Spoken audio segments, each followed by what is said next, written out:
In a world that often feels chaotic, uncertain, and emotionally overwhelming, Stoicism invites us back to one of the most powerful and ancient tools of human flourishing: reason. Rational thought is the cornerstone of Stoic philosophy. It is what separates us from animals and gives us the ability to navigate life with clarity, calm, and intention. To the Stoics, living according to reason is not simply an intellectual exercise, it is a moral imperative. It is how we align ourselves with nature, overcome suffering, and attain inner peace. Epictetus was unwavering in his assertion: "It's not things themselves that disturb us, but our judgments about them." In other words, reality is objective, but our emotions often aren't. The pain we feel is rarely caused directly by the event itself, it's caused by our interpretation of the event. This is why two people can experience the same setback, yet react entirely differently. One crumbles under pressure, the other remains composed. One blames the world, the other adapts and grows. The difference lies in their thinking. Reason in the Stoic sense is not cold or robotic. It is balanced, deliberate, and deeply human. It allows us to pause before reacting, to step back and examine our thoughts, challenge our assumptions, and ask ourselves whether our beliefs are rooted in truth or fear. The rational mind doesn't suppress emotion, it understands it. It creates space between the stimulus and the response, allowing us to choose how we act rather than being dragged around by impulse. Marcus Aurelius, the philosopher-emperor, wrote extensively in his meditations about using logic and reason to maintain composure. He reflected constantly on his own mortality, the impermanence of life, and the limits of control, not because he was gloomy, but because he knew clarity came from perspective. He reminded himself that if something was within his control, he should act, and if it wasn't, he must release it. Rational thought helped him remain unshaken amidst the pressures of empire and war. So how do we apply this in modern life? Consider how often we get emotionally hijacked. A rude email, a delayed train, a difficult conversation. The default reaction is to respond with irritation, stress, or defensiveness. But the Stoic approach is different. It trains us to stop and evaluate. What part of this is actually in my control? What story am I telling myself about this event? By analyzing the situation rationally, we transform moments of chaos into opportunities for wisdom. In mental health, this is echoed by cognitive behavioral therapy, which is heavily inspired by Stoicism. CBT teaches that our thoughts, not events, create our feelings and behaviors. It encourages us to identify irrational beliefs, challenge them, and replace them with healthier alternatives. Stoicism did this thousands of years ago, when Seneca advised people to practice premeditatio malorum, imagining potential setbacks before they happen. He wasn't encouraging pessimism. He was encouraging mental resilience. He was teaching people how to stay grounded and reasonable no matter what occurred. Rational thought also plays a vital role in ethical behavior. The Stoics believed that if we think clearly, we will act virtuously. Most moral failures arise not from evil intent, but from confusion, fear, or self-deception. When you pause and consider the consequences of your actions, not just for yourself, but for others, you engage in Stoic reasoning. You move from ego-driven impulse to wisdom-driven intention. This extends to the way we handle desires. The Stoics taught that unchecked desires cloud the mind. We chase status, pleasure, and validation, thinking these will bring happiness. But reason reveals that many of our cravings are illusions, promising fulfillment, yet delivering restlessness. A rational person questions these impulses. Do I really need this? Will it lead to lasting contentment, or am I just reacting to social pressure, fear, or insecurity? This internal dialogue is the very heart of Stoic discipline. Training your rational mind doesn't require hours of meditation or study. It begins with awareness. When you feel a strong emotion, ask, what am I thinking right now? Is it true? Is it helpful? Then consider the alternatives. This simple mental habit breaks the automatic loop of reactivity. Over time, your default state becomes calmer, clearer, more balanced. You become less of a slave to moods and more of a master of perspective. Rational thinking also helps us deal with criticism and praise, two things that often disrupt our inner equilibrium. The irrational mind either crumbles under criticism or becomes addicted to praise. The rational mind considers both, but depends on neither. It asks, is there truth in this feedback? Can I use it to grow? Praise doesn't inflate the ego, and criticism doesn't destroy the self. Both become neutral data points, useful but not defining. Even in the midst of tragedy, rationality offers strength. The Stoics never denied suffering, but they believed we could approach it with wisdom. When loss occurs, grief is natural, but we must then ask, what does this experience require of me? How can I honor what has been lost by how I choose to live now? This line of reasoning transforms despair into dignity. It allows us to mourn, yet still move forward with grace and resolve.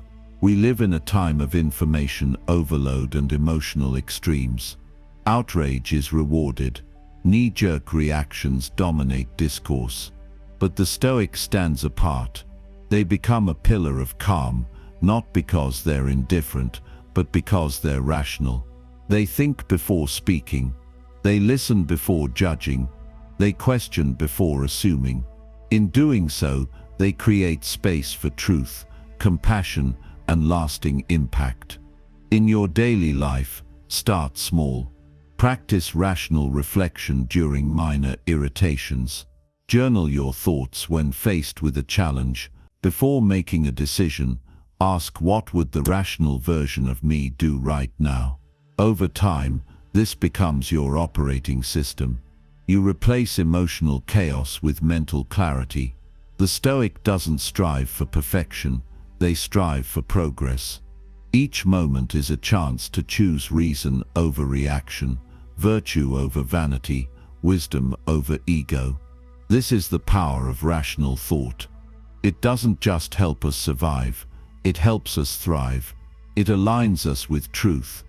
It frees us from illusion, and it brings us closer to the life of calm strength and moral clarity that the Stoics knew was possible.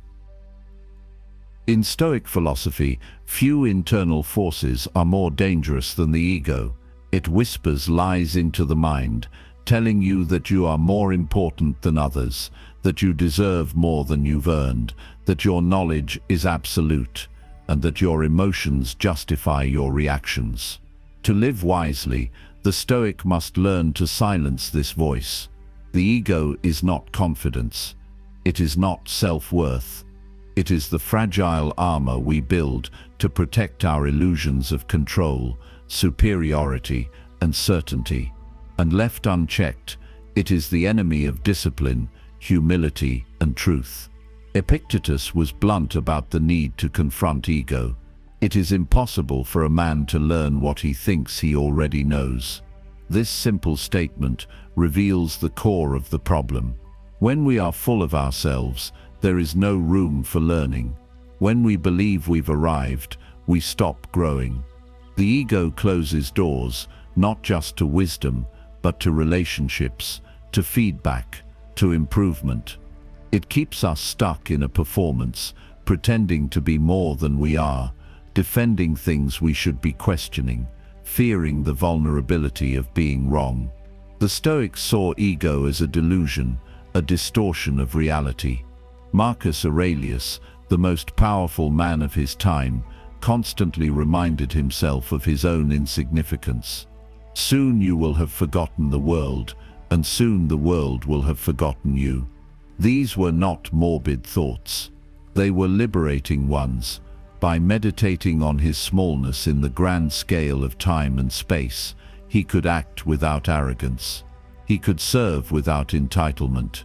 He could let go of the toxic need to be seen, praised, or remembered. In a modern world obsessed with image and self-promotion, Stoic humility is revolutionary. Social media rewards us for presenting polished versions of ourselves, curated, filtered, praised. But the Stoic doesn't confuse likes for virtue. They don't measure themselves by attention or applause. Their identity is rooted in action, not appearance. They pursue substance over spectacle. They live not to impress, but to improve.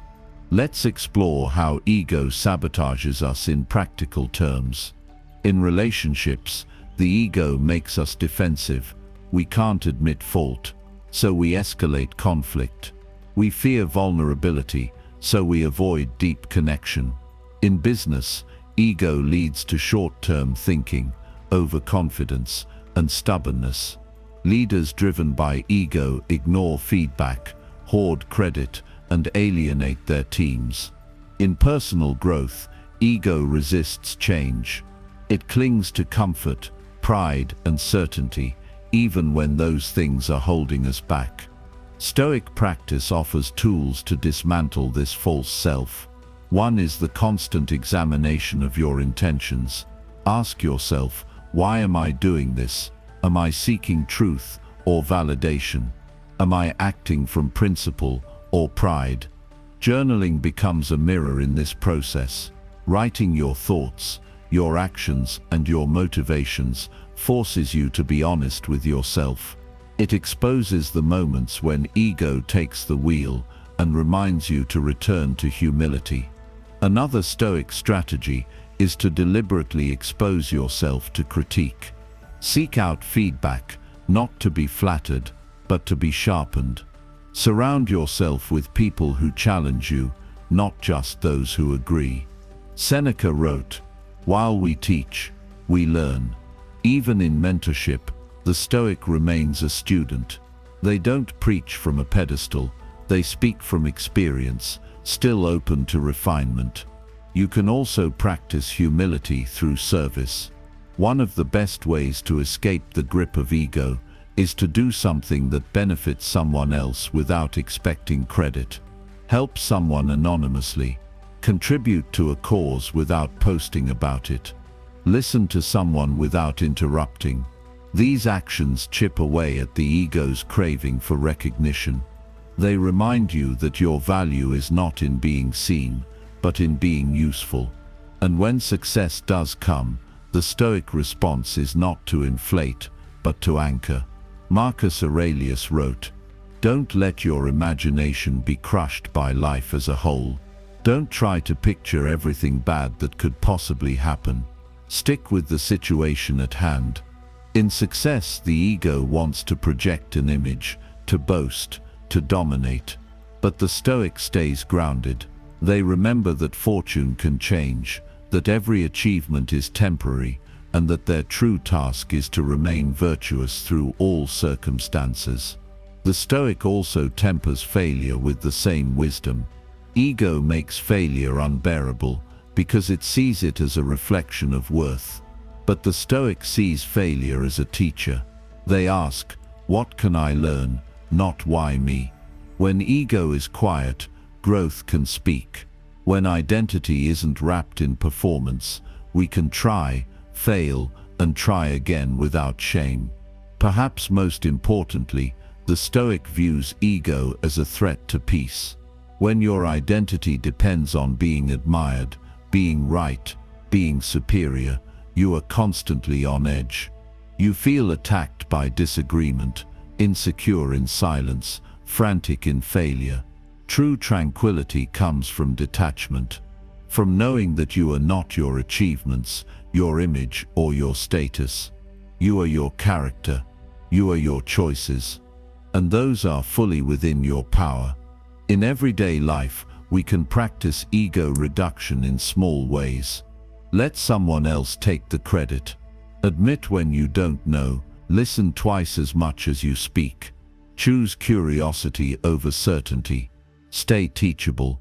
These aren't signs of weakness. They are signs of inner strength. It takes courage to be humble. It takes strength to be open. The battle against ego is never truly over. It creeps in when we're praised. It whispers when we succeed. But the Stoic, armed with self-awareness, keeps it in check, not through shame, but through vigilance.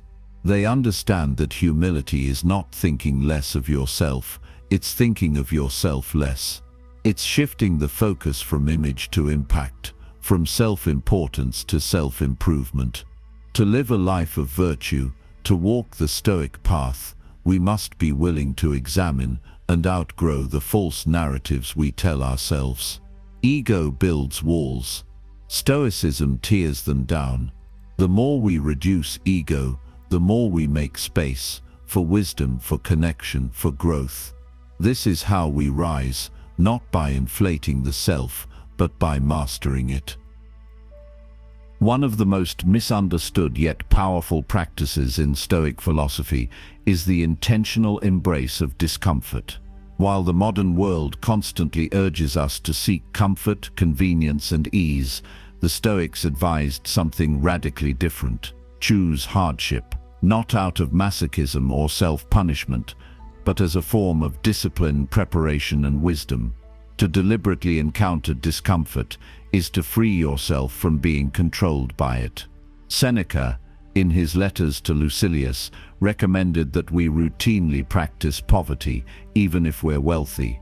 Set aside a certain number of days, he writes, during which you shall be content with the scantiest and cheapest fare, with coarse and rough dress, saying to yourself the while, "Is this the condition that I feared?" This was not about denying pleasure or virtue signaling a minimalist lifestyle. It was a training ground for resilience. When you voluntarily experienced less, you stop fearing loss. You stop being owned by your possessions or controlled by your comforts. In our era, where luxury is normalized and convenience is marketed as a necessity, this teaching may sound extreme. But think about how often we panic when our phone battery dies, when the air conditioner breaks, or when Wi-Fi slows down. These aren't true emergencies, yet they shake us. Why? Because we've never trained ourselves to be okay without them. We've made comfort our master and discomfort our enemy. Voluntary discomfort isn't about deprivation, it's about detachment, it's about reclaiming your sovereignty. Try sleeping on the floor once in a while, fast for a day, take cold showers, walk instead of driving, practice silence instead of constant noise. Not because these things are fun, but because they remind you that you can withstand them. The moment you prove to yourself that you can endure more than you thought, a shift happens. The world no longer holds you hostage with its comforts. Let's apply this to modern self-improvement. In the gym, pushing yourself through pain and resistance isn't just about building muscle, it's about training the mind to act in spite of discomfort. You may want to quit during the final reps, but the Stoic reminds you this discomfort is your training. It's not the enemy, it's the gatekeeper to growth. In business, there are days of monotony, rejection, and risk. Those who are only willing to work when it's easy or exciting will never succeed. But those who build the muscle of discipline, who lean into challenge, become unbreakable. Even in our mental and emotional lives, we need to cultivate this relationship with discomfort. When anxiety arises, don't run from it. Observe it. Sit with it. Study it. When you're heartbroken, resist the urge to distract yourself instantly. Let yourself feel it fully. The Stoics didn't believe in emotional suppression, they believed in emotional mastery. And mastery only comes from experience. You cannot master what you avoid. Marcus Aurelius, arguably the most powerful man in the world during his reign, used voluntary discomfort not only to maintain humility, but also to sharpen his soul. He wrote that the impediment to action advances action, what stands in the way becomes the way. This wasn't just poetic, it was practical. By reframing obstacles as opportunities and discomfort as training, the Stoic transforms pain into power. In today's society, there is immense pressure to avoid any form of struggle. Marketing tells us that we deserve to feel good at all times. Social media presents curated lives devoid of pain. But behind the curtain, everyone suffers. The difference is that the Stoic prepares for it. They rehearse difficulty, not because they're pessimistic, but because they're realistic. Life is unpredictable. To thrive in it, we must inoculate ourselves against fragility. Voluntary discomfort is a mindset, and it can be infused into every area of life. Eat more simply, not because you must, but because you can. Skip the elevator and take the stairs, not to impress anyone, but to remind yourself that effort is a virtue. Delay gratification. Resist impulses. All of these actions strengthen the will, and a strong will forged in small acts of discomfort is what allows you to face larger storms with calm. There's another powerful benefit to this practice: gratitude. When you've gone without, you appreciate more. The meal tastes better when you've fasted. The bed feels softer after the floor. The warm shower becomes a luxury after the cold one. Voluntary discomfort makes ordinary pleasures profound again. And in this way, it reconnects us to joy, not the joy of excess, but the joy of presence. Seneca also believed that this practice makes us more compassionate. When we understand hardship, we become less judgmental of those experiencing it. We become more aware of how fragile life can be, and more appreciative of the temporary comforts we enjoy. This kind of humility, born from practice and not theory, makes us better human beings. To be stoic is not to be hard or emotionless. It is to be trained. It is to meet life as it comes, unshaken. Voluntary discomfort is not about suffering for its own sake. It's about freedom. The less you need, the freer you are. The more you face, the less you fear. This is the Stoic path. Not because it's easy, but because it leads to strength, resilience, and deep, unshakable peace. To practice Stoicism is to learn how to let go, not in the careless sense of apathy, but in the disciplined sense of detachment. The Stoics teach that peace doesn't come from acquiring more, but from needing less. And while the modern world clings to everything, status, relationships, material things, control, the Stoic learns how to release, how to accept, and how to live lightly. The art of detachment is not about becoming cold or emotionless. It's about aligning your expectations with reality and learning to navigate life with wisdom rather than resistance. At the heart of this practice lies one of Epictetus's most powerful ideas: some things are up to us, and some things are not. With this single insight, the Stoic divides the world. On one side are things we control: our thoughts, our actions, our choices, our character. On the other side is everything else: other people's opinions, outcomes, the past, the future, even our own bodies. Detachment begins with the courage to stop fighting reality. You stop trying to control what you never could, and instead focus fully on what you can. Imagine you're working on a project, something you've poured your time and energy into. You submit it, hoping for praise or approval. But instead, you're met with silence, or worse, criticism. The untrained mind spirals. Why don't they like me?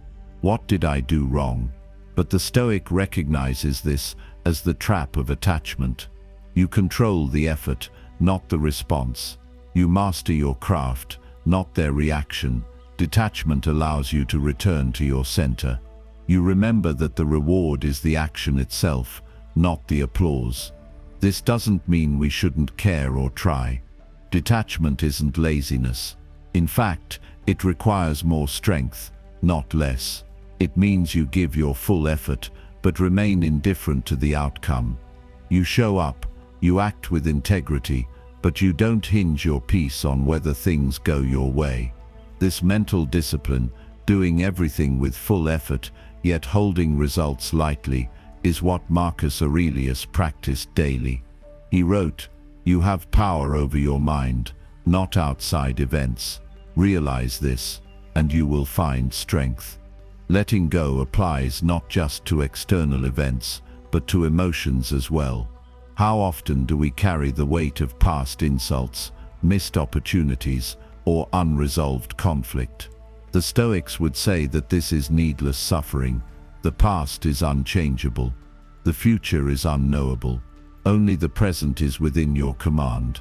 So why poison it with attachments to things that no longer, or never did, belong to you? Seneca taught that anger, sorrow, jealousy, these emotions often come from our refusal to let go. We want something to be different. We think the world owes us fairness. We think someone else should act according to our wishes. But reality does not consult us before it unfolds. To be stoic is to align yourself with what is, not with what you wish were so. And in doing this, you free yourself from endless disappointment. Even in love and relationships, detachment has its place. The Stoic doesn't stop caring, they simply stop clinging. You can love deeply while knowing the person may leave. You can be loyal while knowing life can change. You can be fully present while still holding the wisdom that nothing is promised. Detachment enhances love because it removes the fear of loss. You appreciate what is without being imprisoned by what might be. In modern terms, this wisdom can help us overcome anxiety. So much of our stress comes from trying to control uncontrollable things, what people think, how situations will turn out, whether or not we succeed. The Stoic trains the mind to pause and ask, is this up to me? If the answer is no, then the worry dissolves. This creates a deep calm, a clarity in the chaos. You can think, act, and move forward without being shaken by uncertainty. Practicing detachment also protects us from the trap of identity. We are so often caught up in roles, student, professional, entrepreneur, partner, and we think our worth lies in how well we perform them. But Stoicism reminds us that identity is not fixed. You are not your failures, you are not your successes. You are not your job, your title, or your reputation. You are your character. You are your choices. And those are within your control. To cultivate detachment in daily life, try this each morning. Take a moment to remind yourself that the people and things you love are not truly yours. Not in a negative or morbid way, but in a way that deepens your appreciation. Marcus Aurelius wrote, "You could leave life right now." Let that determine what you do and say and think. This meditation on impermanence, on the fact that everything is borrowed, sharpens your gratitude and clarifies your values. The beauty of detachment is that it does not require withdrawal from life. You don't have to retreat to a cave or abandon your goals. In fact, the Stoic engages fully with life, but with equanimity. They enter relationships, build projects, and face challenges, but they do so with open hands. They pour effort into the moment, not into controlling what's beyond it. This is true strength, not the strength to dominate, but the strength to surrender what you cannot hold. In a society obsessed with acquisition, more likes, more followers, more things, the Stoic mindset is a rebellion. It is a refusal to measure your life by accumulation. Instead, it is measured by integrity, serenity, and freedom from inner chaos. And nothing offers more peace than letting go of what was never yours to begin with. So ask yourself, what are you holding on to that's weighing you down? A grudge, a desire for approval, an outcome you can't control. Can you release it, not out of resignation, but out of strength? Detachment is not the end of love, effort, or ambition. It is the beginning of wisdom. Letting go is not weakness, it's liberation, and with it comes the space to rise. In the teachings of Stoicism, no lesson is more central and more transformative than the distinction between what is within our control and what is not. This single idea, explored most clearly in the Enchiridion of Epictetus, acts as a compass for anyone seeking peace of mind, resilience, and inner strength. At its core, Stoicism teaches that while the external world is filled with uncertainty and volatility, our thoughts, beliefs, and responses remain firmly within our domain. To recognize and act upon this truth is to lay the foundation for a life of clarity and purpose. Epictetus begins his guide with the words, "Some things are in our control and others not." It's deceptively simple, but within that simplicity lies a strategy for navigating chaos. Consider your daily life, the traffic on the way to work, the mood of your boss, the weather, the economy, the opinions of others. These are things we often try to manage or stress over, yet they ultimately remain beyond our full influence. On the other hand, how we react to setbacks, the principles we choose to live by, and the effort we invest, those are entirely ours. When we mistakenly believe we can control the uncontrollable, we suffer. We become anxious, frustrated, and disoriented. But when we accept what is outside our hands and focus instead on mastering our own thoughts and actions, we experience a shift. We become unshakable, not because the world becomes calmer, but because we stop expecting it to conform to our desires. We relinquish control over outcomes and double down on effort, character, and discipline. This principle applies beautifully in the gym. You can't control how much progress you'll make each week or how quickly your body will respond. You can't control genetics or aging, but you can control your consistency, your effort, your technique, and your attitude. Instead of obsessing over results, focus on showing up with discipline. Train not for validation, but for virtue. The same approach applies to business. Market trends, customer behavior, and competition are unpredictable, but the quality of your service, your honesty, your long-term vision, and how you treat people, that is within your control. Master that, and you'll build something lasting. The Stoics believed that emotional suffering is often the result of misplacing our focus. When we grieve over things that lie outside our power, we're essentially bargaining with fate. Seneca reminded us that it is not things themselves that upset us, but our judgments about them. When a friend betrays you, you may feel the impulse to control their behavior, to demand an explanation, or to obsess over what you could have done differently. But the wiser path, the Stoic path, is to examine your own conduct, learn from the experience, and release the need to manipulate outcomes. Let's take the example of relationships. You can't control whether someone loves you, stays loyal, or appreciates you, but you can control how you love, how you communicate, and whether your actions reflect dignity and care. That is your realm. Anything outside of that, how they respond, whether they reciprocate, must be left to fate. This isn't apathy, it's empowerment. It allows you to love without clinging, to give without demanding, and to walk away with integrity if necessary. Modern life presents countless opportunities to practice this principle. In moments of disappointment, ask yourself, was I focusing on what I can control? If you're rejected from a job, rather than spiraling into self-doubt, reflect on the quality of your application and what you can improve next time. If you're caught in an unexpected setback, a financial hit, a cancelled project, an illness, look inward. Can I respond with calm?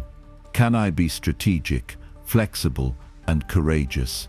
These are the real measures of strength, far more valuable than pretending we can bend reality to our will. The ancient Stoics were not blind to the randomness of life. Marcus Aurelius, an emperor surrounded by war, plague, and political strife, constantly reminded himself that the universe is governed by change and that clinging to certainty is a recipe for frustration. In his meditations he writes, "You have power over your mind, not outside events. Realize this, and you will find strength." This is the philosophy of the inner citadel, building a fortress within that nothing outside can breach. There's also an ethical dimension to this practice. By focusing on what you control, you become more responsible. You stop blaming others for your circumstances and start taking full ownership of your conduct. Even in adversity, you don't play the victim, you rise to the moment, because rising is your choice. This is how the Stoic lives with honor, not through outcomes, but through unwavering effort and moral clarity. Practicing this daily requires awareness. Begin each morning with reflection. What might happen today that is outside my control? How will I prepare my response? End each evening by asking, did I focus on what is mine to master? Journaling helps, meditation helps, but above all, action helps. The next time you're tempted to control someone else's opinion, to force a result, or to cling to a lost ideal, pause. Redirect your focus to the one thing that always remains yours, your mind. In a world of distraction and noise, this internal focus is a gift. It makes you calm when others panic. It makes you steady when others sway. It makes you powerful, not in a loud or flashy way, but in the silent strength of someone who knows exactly where to place their energy. That is the Stoic advantage. That is the mindset we cultivate, not a life of passivity, but of targeted mastery. One of the most powerful lessons the Stoics offer is the necessity of detaching ourselves from the opinions and judgments of others.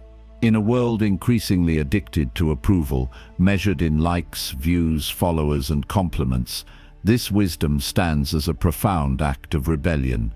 The Stoics did not consider public praise or social recognition to be indicators of value. Instead, they argued that true worth must be cultivated from within, rooted in our character, actions, and intentions, not in the changing whims of others. Epictetus made it clear, if you want to improve, be content to be thought foolish and stupid. This is a radical proposition in any era, but especially in ours, where social image is curated like a brand, and where vulnerability is too often mistaken for weakness. The Stoics remind us that the approval of others is not only outside our control, it is fundamentally unreliable. People's opinions are shaped by their own biases, ignorance, and fleeting emotions. To tether your self-worth to such a shifting standard is to live in a constant state of insecurity. Consider the practical implications. You might deliver a presentation, create a piece of work, or make a difficult life decision, perhaps to leave a job, change careers, or walk away from a toxic relationship. You know in your heart it was the right choice, but others may judge you for it. They may gossip, question your motives, or even laugh behind your back. The Stoic approach would ask, did you act according to virtue? Were your reasons aligned with wisdom, courage, and integrity? If yes, then let their opinions pass through you like wind through leaves. Marcus Aurelius offers timeless advice in this regard. It never ceases to amaze me, he wrote. We all love ourselves more than other people, but care more about their opinion than our own. We compromise our principles, mute our voice, and hide our truth in a desperate attempt to be liked. But the person we live with every day, ourselves, knows the cost. Self-betrayal for the sake of harmony or applause is a poor trade. The Stoics urge us to live with such clarity that our actions do not require external endorsement to feel valid. This detachment from approval is not about becoming arrogant or dismissive. It is not the rejection of connection, but the rejection of dependency. You can still value feedback, learn from criticism, and build healthy relationships, but without becoming enslaved to how others perceive you. The key difference is that your sense of worth becomes grounded in your own judgment, refined by reason and experience, rather than in applause that can vanish overnight. In the digital age, this lesson is critical. Social media platforms are designed to exploit our desire for validation. Every notification is a hit of dopamine. Every post is an invitation to be seen and judged. If you're not conscious, your identity becomes a performance, your emotions held hostage by the crowd. Stoicism gives you the power to reclaim that agency, to create, speak, and act from an internal compass, indifferent to the rise and fall of public opinion. Detachment also applies to praise, not just criticism. The Stoics were cautious about compliments because they can be just as dangerous as insults. Praise can feed the ego, lure us into complacency, and tie our identity to continued admiration. Seneca warned, "You want to be praised, then be the thing that is praiseworthy, not the one who seeks praise." In other words, don't chase the echo, focus on the source. Build your life on virtue and let reputation be a byproduct, not the goal. Let's apply this to a modern example. Suppose you're an artist creating work that's deeply meaningful to you, but unconventional. You share it and receive little attention, maybe even confusion or critique. A Stoic wouldn't interpret this as failure. They would ask, did I create from a place of honesty and intention? Did I pursue excellence within my own values? If so, then the world's silence doesn't diminish the work's worth. The applause may come later, or never, but your self-respect remains intact. This mindset also fosters resilience in leadership and business. If you're making difficult but necessary decisions, ones that prioritize long-term health over short-term popularity, you will inevitably face resistance. The Stoics prepared for this. They trained themselves to withstand disapproval with grace, and to act not according to consensus, but according to principle. Marcus Aurelius, who ruled as Roman emperor during times of great turmoil, constantly reminded himself, do what is right, not what is easy or popular. Developing this inner detachment takes practice. One useful technique is negative visualization. Imagine the worst thing someone could say about you. Imagine being misunderstood, mocked, or criticized. Now ask, would that change the truth of my intentions? Would it alter what I know to be right? If not, let it pass. Another approach is journaling. At the end of each day, write down moments when you acted according to your values, even if no one noticed. This reinforces the idea that you are your own witness and judge. The true Stoic does not isolate himself from society, but participates in it fully, without being ruled by it. You can be in the arena, and yet untouched by the noise of the crowd. You can engage with others, offer kindness, seek cooperation, and yet remain sovereign over your own worth. That is what makes the Stoic approach so powerful. It does not demand withdrawal from life, but full immersion with a fortified spirit. This kind of strength is not loud. It doesn't need to shout or defend itself. It stands quietly, firmly, and with peace. It knows that dignity comes from alignment with values, not from external recognition. And when others attempt to shake that foundation, through judgment, jealousy, or misunderstanding, the Stoic stands calmly in the storm unmoved. The Stoics believed that mastering one's emotions was not about becoming numb or unfeeling, but rather about developing the strength to respond with clarity and intention. Emotions, they argued, are not simply reactions to external events. They are the product of our judgments about those events. If we misinterpret a situation, our emotions can become distorted and destructive. But if we train our minds to see reality more clearly, we can cultivate emotional balance, which is essential for living a virtuous and fulfilling life. At the heart of Stoic emotional mastery is the distinction between what is within our control and what is not. Epictetus taught that while we cannot control external events, we can always control our responses. Anger, anxiety, jealousy, these are not forced upon us by the world, but arise from our inner narratives about what is happening. By revising those narratives and aligning them with truth and wisdom, we gain freedom from the emotional chaos that dominates most people's lives. Seneca wrote extensively about anger, describing it as a temporary madness. When you are angry, you lose your grip on rationality. The Stoics didn't deny that emotions emerge spontaneously, but they emphasized that what we do with those emotions, the thoughts we feed, the beliefs we entertain, the actions we take, is entirely up to us. If we can intercept that internal dialogue before it spirals into impulsive behavior, we become the master rather than the slave of our emotional state. To train emotional control, the Stoics recommended regular philosophical reflection and the use of reason to interrogate our impulses. Marcus Aurelius, in his meditations, would often write as if advising himself in the third person.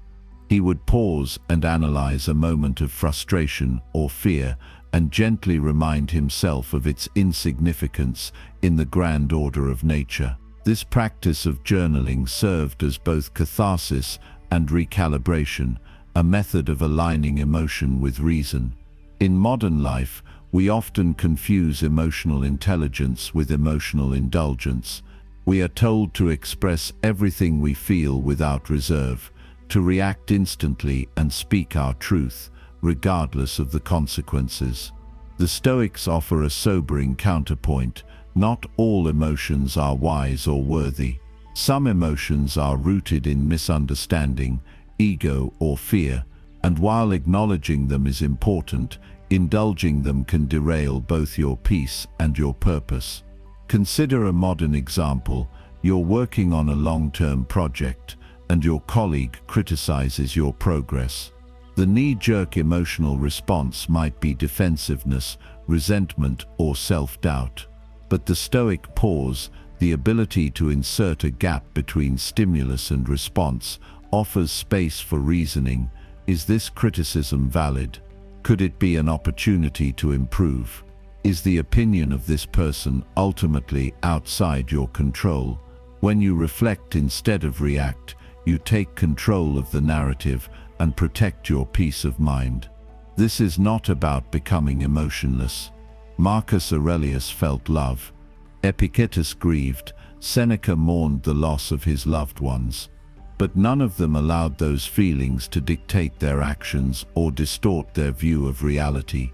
Emotions are natural, but they must be guided by reason if we wish to live well.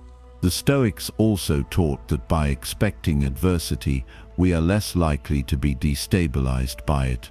Seneca practiced what he called premeditatio malorum, the premeditation of evils. He would imagine the worst-case scenarios before they happened: loss of property, illness, exile, death. This wasn't pessimism, it was preparation. When you visualize difficulty in advance, it loses its power to shock you. And when you are not shocked, you remain calm. And when you remain calm, your emotions serve you rather than sabotage you. In today's world, emotional mastery is more essential than ever. The constant noise, comparison, and pressure of modern life conspire to destabilize us emotionally. Social media fuels envy. News feeds stoke fear. The pace of life overwhelms our nervous system. Stoicism cuts through that noise. It reminds us that while we cannot stop the tide, we can learn to stand firmly in it. The wave of emotional volatility that engulfs others need not sweep you away. A helpful practice is to take a daily emotional inventory. At the end of each day, reflect, when did I feel strong emotion? What triggered it? Was it justified? Did I respond in line with my values? This self-inquiry creates a loop of conscious growth.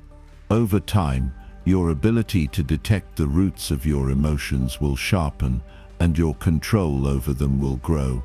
You'll find that moments of frustration become shorter, episodes of anxiety less paralyzing, and your responses more aligned with your true self.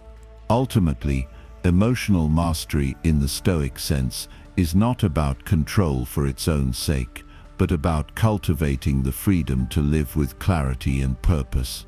When you are no longer ruled by your emotions, you become trustworthy to yourself. You become grounded, clear-headed, and resilient in the face of life's inevitable turbulence. The storms come, as they always will, but you will have built your inner lighthouse, a place of stillness and wisdom that no wind can shake. In the pursuit of our goals, one of the most common traps is becoming emotionally entangled in the outcome. Whether it's striving for recognition, wealth, achievement, or the approval of others, the Stoics warn us of the dangers of tying our sense of self to results we cannot fully control. Epictetus put it plainly, "Make the best use of what is in your power and take the rest as it happens." This mindset does not dull ambition. It purifies it. It transforms the anxious need for results into a focused commitment to process, to effort, and to excellence for its own sake. Modern society constantly reinforces the belief that our worth is defined by results. From childhood, we're measured by grades, then job titles, then salaries and possessions. We're conditioned to view ourselves as successful only when the scoreboard confirms it. But what happens when those results don't arrive?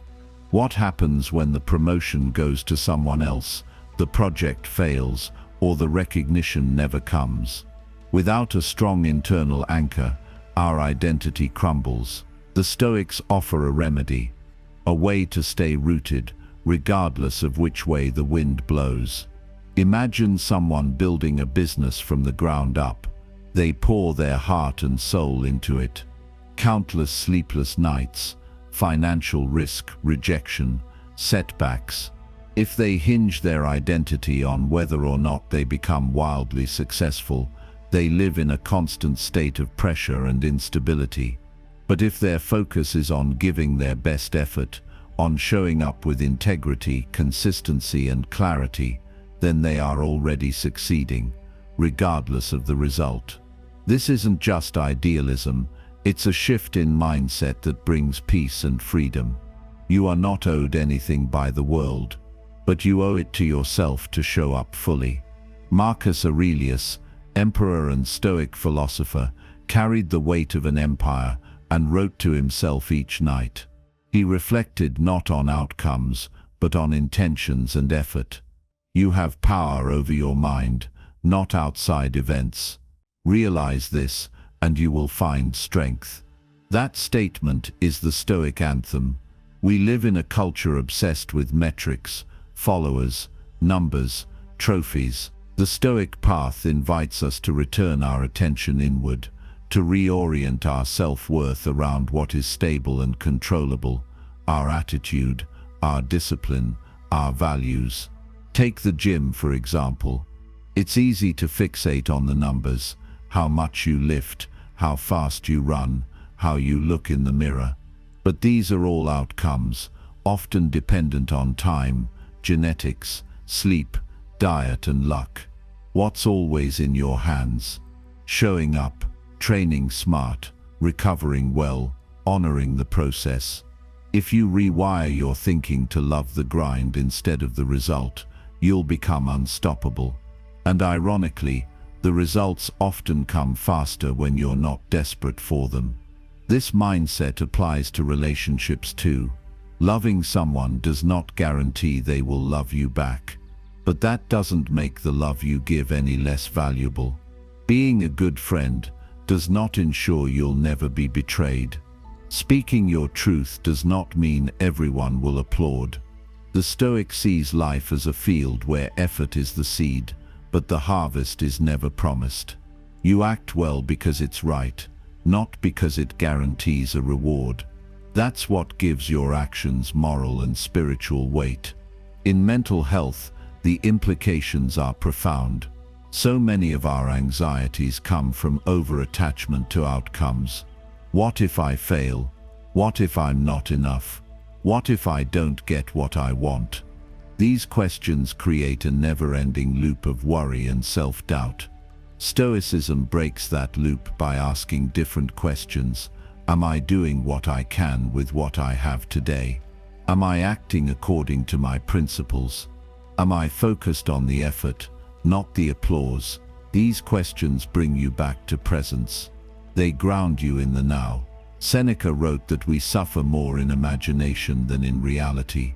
Much of that suffering comes from fantasizing about results we crave or catastrophes we fear. But if you pull your focus back to effort, just effort, you find your center again. You are no longer drifting in a sea of expectations. You are sailing, intentionally, toward virtue. And in that sail, there is freedom. Consider the difference between the artist who paints to express versus the artist who paints for validation. The first is free, the second is shackled. The Stoic becomes the former. You write, build, create, speak, serve, not for approval, but because it aligns with who you are. Your reward is internal coherence, not external reward. And ironically, when you stop needing applause, you often receive it because people are drawn to authenticity. Epictetus said, "If you want to improve, be content to be thought foolish and stupid." Why? Because real mastery requires going unseen, being misunderstood, even ridiculed.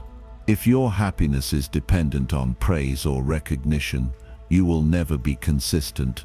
But if you are anchored in your own sense of direction, you will be both resilient and free. The detachment from outcome is not apathy.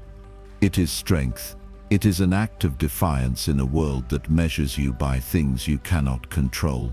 So what does it look like to live this way? You write a book that may never be read. You launch a project that may never go viral. You speak up even if your voice shakes. You continue walking the path because it is yours to walk, not because someone is watching.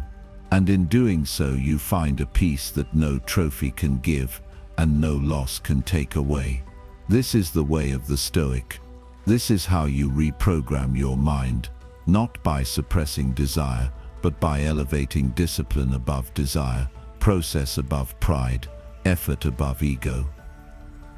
There is an ancient idea echoed across the works of the Stoics, from Seneca to Marcus Aurelius, that the root of much human suffering comes not from the events themselves, but from our interpretation of them. In other words, our emotional response is not dictated by what happens externally, but by how we process and react internally. This distinction forms one of the most transformative teachings of Stoicism, that by mastering our internal dialogue, we can remain balanced regardless of the chaos or calm of the external world. In our time, filled with stresses both digital and physical, this concept becomes not just philosophical, but deeply practical. Emotional mastery begins not with repression, but with clarity, with understanding where feelings originate and which beliefs fuel them. Consider Marcus Aurelius, Emperor of Rome, who wrote to himself in quiet moments amidst war, betrayal, and illness. Rather than letting fear or anger consume him, he examined his thoughts, questioned their source, and chose his response. He understood that emotions are not tyrants unless we allow them to be.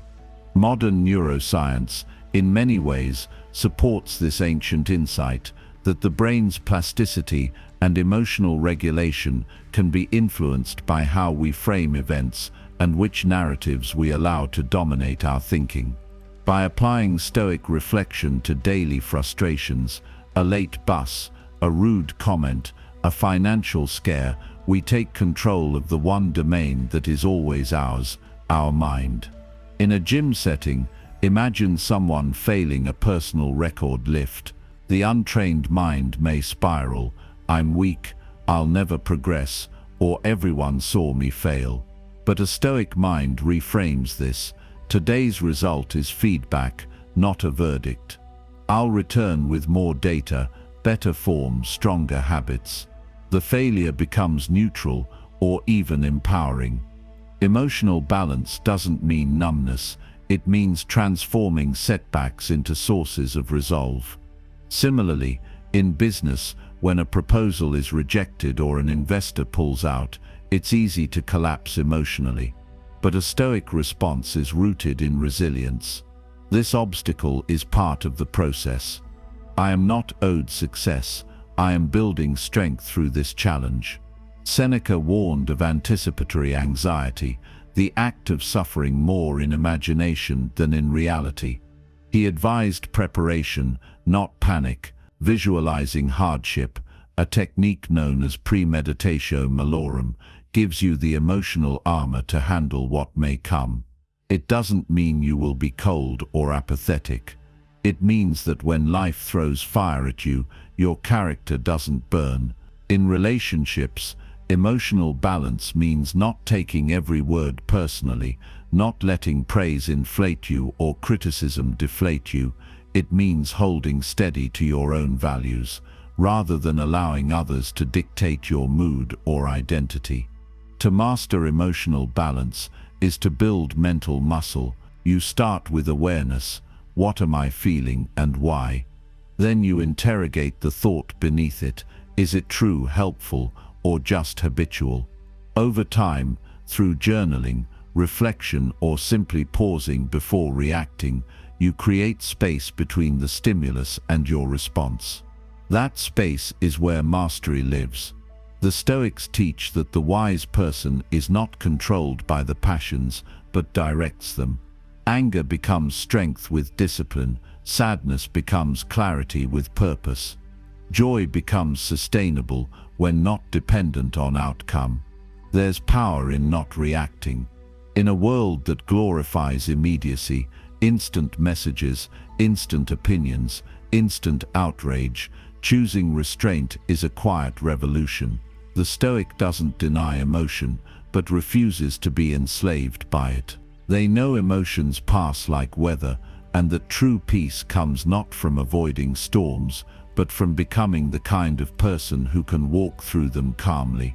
You can see this even in sports. Think of the elite athlete who misses a shot, but instantly resets their mind for the next play.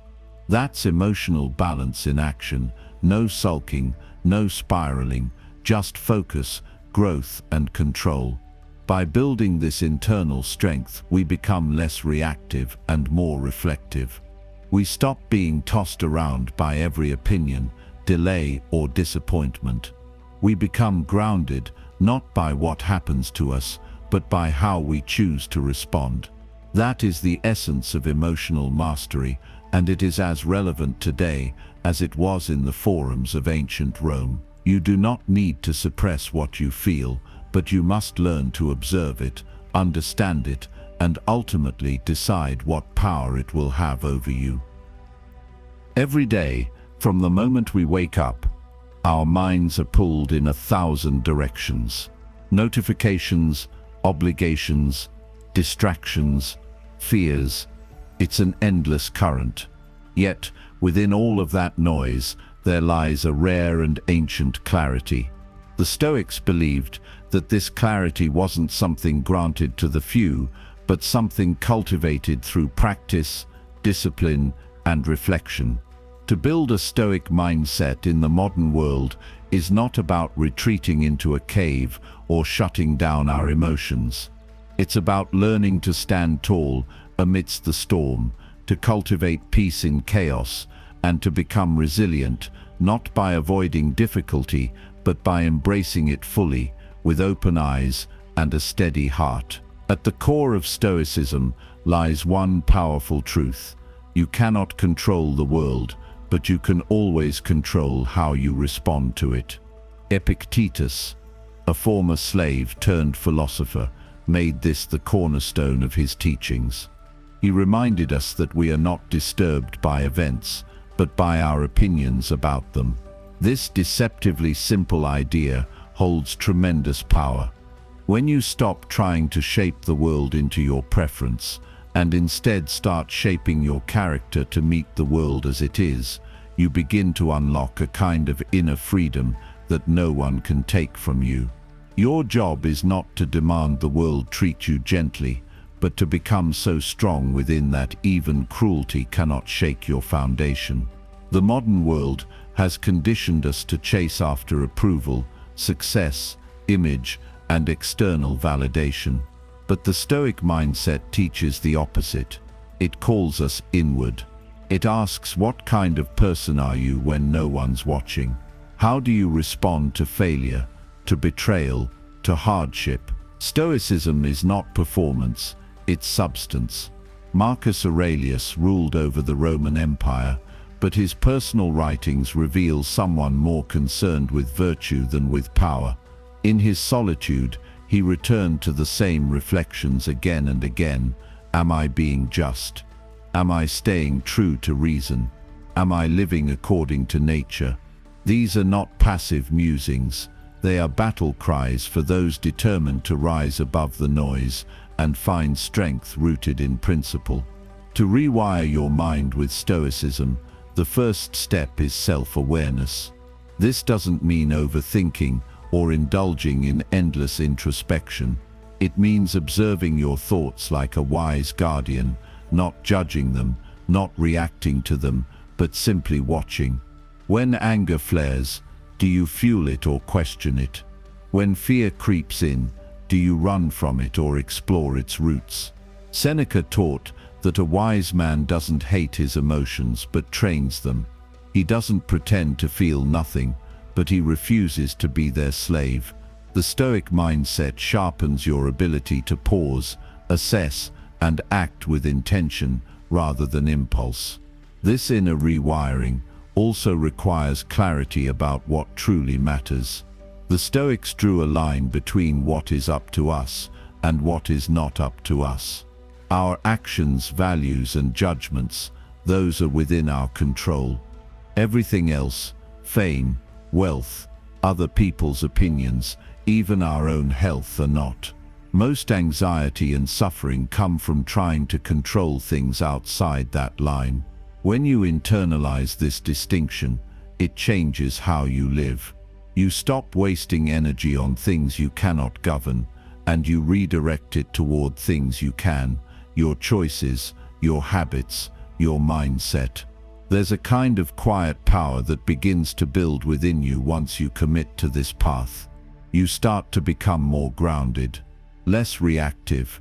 You begin to feel a sense of integrity between what you think, what you say, and what you do. And that's not just about moral virtue, it's about personal freedom. The Stoics didn't pursue virtue for applause, they pursued it because it was the only thing that truly belonged to them. Everything else could be taken, possessions, status, even life itself, but their character, their reason, their response, that was theirs and theirs alone. Modern life makes it easy to forget that. It bombards us with messages telling us we need more to be enough, that our value is tied to metrics, likes, attention. But the Stoic mind sees through this illusion. It knows that a person who needs nothing is truly powerful. That detachment is not indifference, it's clarity. It's choosing to care about what is essential and releasing the rest. That is what reprogramming your mind with Stoicism really means. It means decluttering your inner world. It means choosing peace over panic, responsibility over blame, action over complaint. As we begin this journey together, understand that Stoicism is not about becoming perfect, it's about becoming better. More awake, more aware, more aligned with reason. This is a practice, not a performance. It's a slow, deliberate rewiring of how you meet the world. There will be setbacks. There will be moments when you fall short. But the Stoic doesn't aim for perfection. They aim for progress, and they begin again, calmly, confidently, relentlessly. So now, with clear eyes and steady breath, we begin, not with noise, but with silence. Not with ego, but with honesty. You're not just learning Stoicism, you're living it. Let that transformation begin now.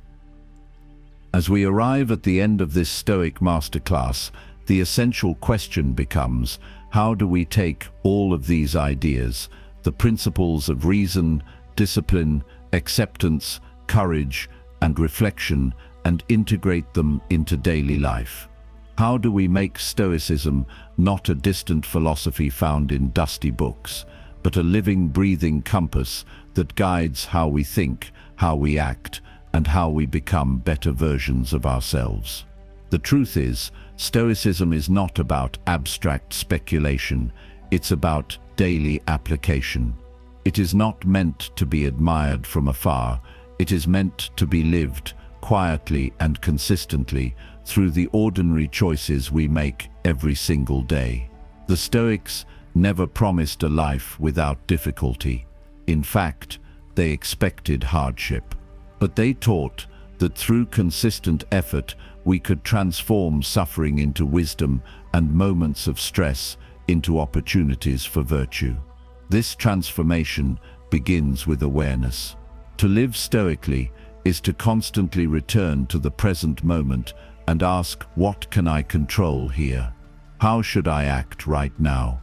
What would be the most virtuous choice, regardless of what others are doing? Marcus Aurelius, the emperor philosopher, wrote his meditations not for others, but for himself, a kind of daily check-in, a personal reminder to act with justice, temperance, and humility. This is one of the first habits we can cultivate, self-inquiry. You don't need elaborate rituals, even 2 minutes in the morning to center your mind, asking yourself what kind of person you want to be today, can anchor you in your values before the chaos of the world tries to steer you elsewhere. From there we move into action. A Stoic is not frozen in theory. They do the work. They train the mind as an athlete trains the body. They show up for the day, even when they don't feel like it. They choose the difficult but honorable path when it arises. Seneca put it simply, it is not because things are difficult that we do not dare. It is because we do not dare that they are difficult. The daily dare is to remain aligned with virtue, even when no one is watching. Especially then. Living stoically also means guarding your mind. The modern world feeds us endless distractions, false desires, and outrage. But the Stoic mind is not tossed around by every trend or opinion. It remains anchored. This doesn't mean withdrawing from society. It means engaging with clarity and calm, knowing that what others say or do cannot touch your soul unless you let it. You are the gatekeeper of your inner peace, and each day offers the chance to reinforce that boundary. Reflection is also critical. The Stoics believed the examined life was not a luxury, it was a necessity. At the end of each day, take 5 minutes to ask yourself, what did I do well? Where did I fall short? What lesson can I take into tomorrow? This isn't about perfection or guilt. It's about gentle course correction. Over time, this reflection sharpens your self-awareness, deepens your character, and builds the quiet strength that Stoicism is known for. The beauty of Stoicism is that it scales. You can apply it to your toughest life decisions, loss, failure, betrayal. But you can also apply it to how you deal with traffic, respond to an insult, or choose what to eat. Each moment becomes a chance to practice. Each obstacle becomes a test. And with each test passed, you move closer to becoming the person you admire. You don't need to be a philosopher. You don't need to be perfect. You only need to begin. Begin by deciding that your peace matters more than your pride, that your values matter more than your comfort, that you are willing to let go of what you cannot control in order to focus on what you can. This willingness, repeated daily, becomes a way of life. And over time, it transforms not just how you act, but who you are. This is how Stoicism becomes a living philosophy. It's not about memorizing quotes or sounding wise. It's about how you treat others, how you deal with setbacks, how you speak to yourself when things go wrong. It's about building a stronghold within yourself, a place no failure, no insult, no chaos can reach. This inner fortress isn't built in one day. It's built through discipline, reflection, and the humble courage to keep trying. Remember, the Stoic life is not a distant ideal. It is something you create today through your mindset, your habits, your choices. You don't need to be born into nobility like Marcus Aurelius, or suffer like Epictetus, or write like Seneca. You simply need to live deliberately, to approach your life not with apathy, but with purpose, not with fear, but with clarity, not with ego, but with humility. Let each moment remind you of what is truly yours, your mind, your actions, your values. Let each challenge sharpen your discipline and awaken your virtue.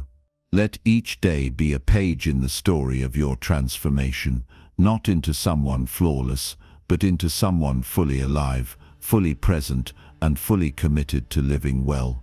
This is the Stoic mindset, not an escape from life, but a return to its essence. A reminder that in a world of noise, you can find silence. In a world of chaos, you can choose order. And in a world that constantly tries to control you, you can reclaim your freedom, not by changing everything outside, but by mastering everything within. Pain is a universal part of the human experience. Whether it takes the form of emotional wounds, physical suffering, or existential distress, pain is something we all encounter. The Stoics did not deny this. They embraced it. They faced pain not with helplessness, but with a kind of fierce clarity. They understood that pain, like all external circumstances, is not fully within our control. What is within our control, however, is our response. And in that space between sensation and interpretation lies the Stoic path to transformation. Pain in the Stoic tradition is not just something to endure. It is something we can use to become stronger, wiser, and more fully ourselves. Epictetus, perhaps more than any other Stoic, understood this firsthand. Born into slavery, physically disabled, and living under harsh conditions, he had every reason to resent his circumstances. Yet he became one of the most influential philosophers of the ancient world. Why?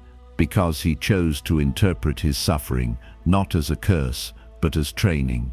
Difficulties are things that show a person who they are, he said. So when trouble comes, think of it as training.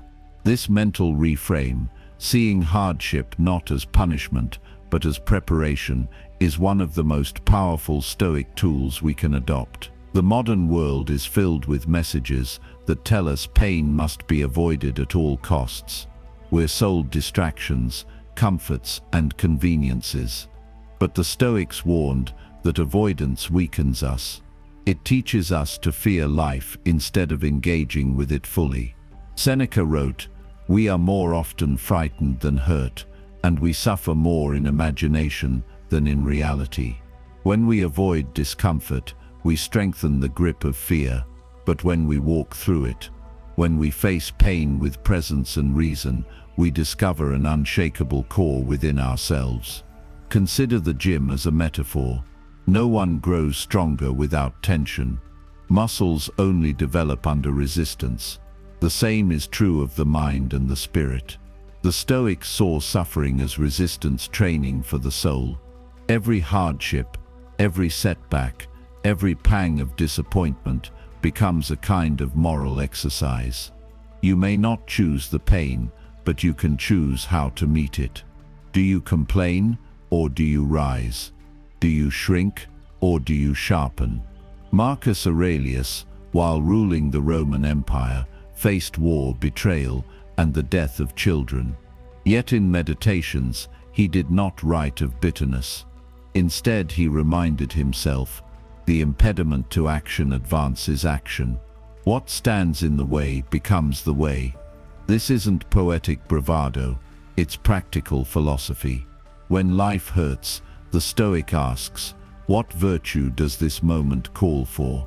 Patience, courage, discipline, forgiveness? In this way, every painful experience becomes a gateway to excellence.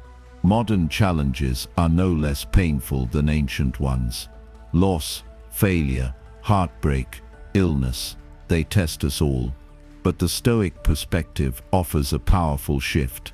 Pain becomes less of a prison and more of a forge. It's where we temper our spirit, where we learn to separate what we can control, our mindset, our attitude, our choices, from what we cannot. This clarity brings strength. It keeps us from falling into self-pity or resentment. And over time, it builds a kind of quiet confidence that no hardship can steal.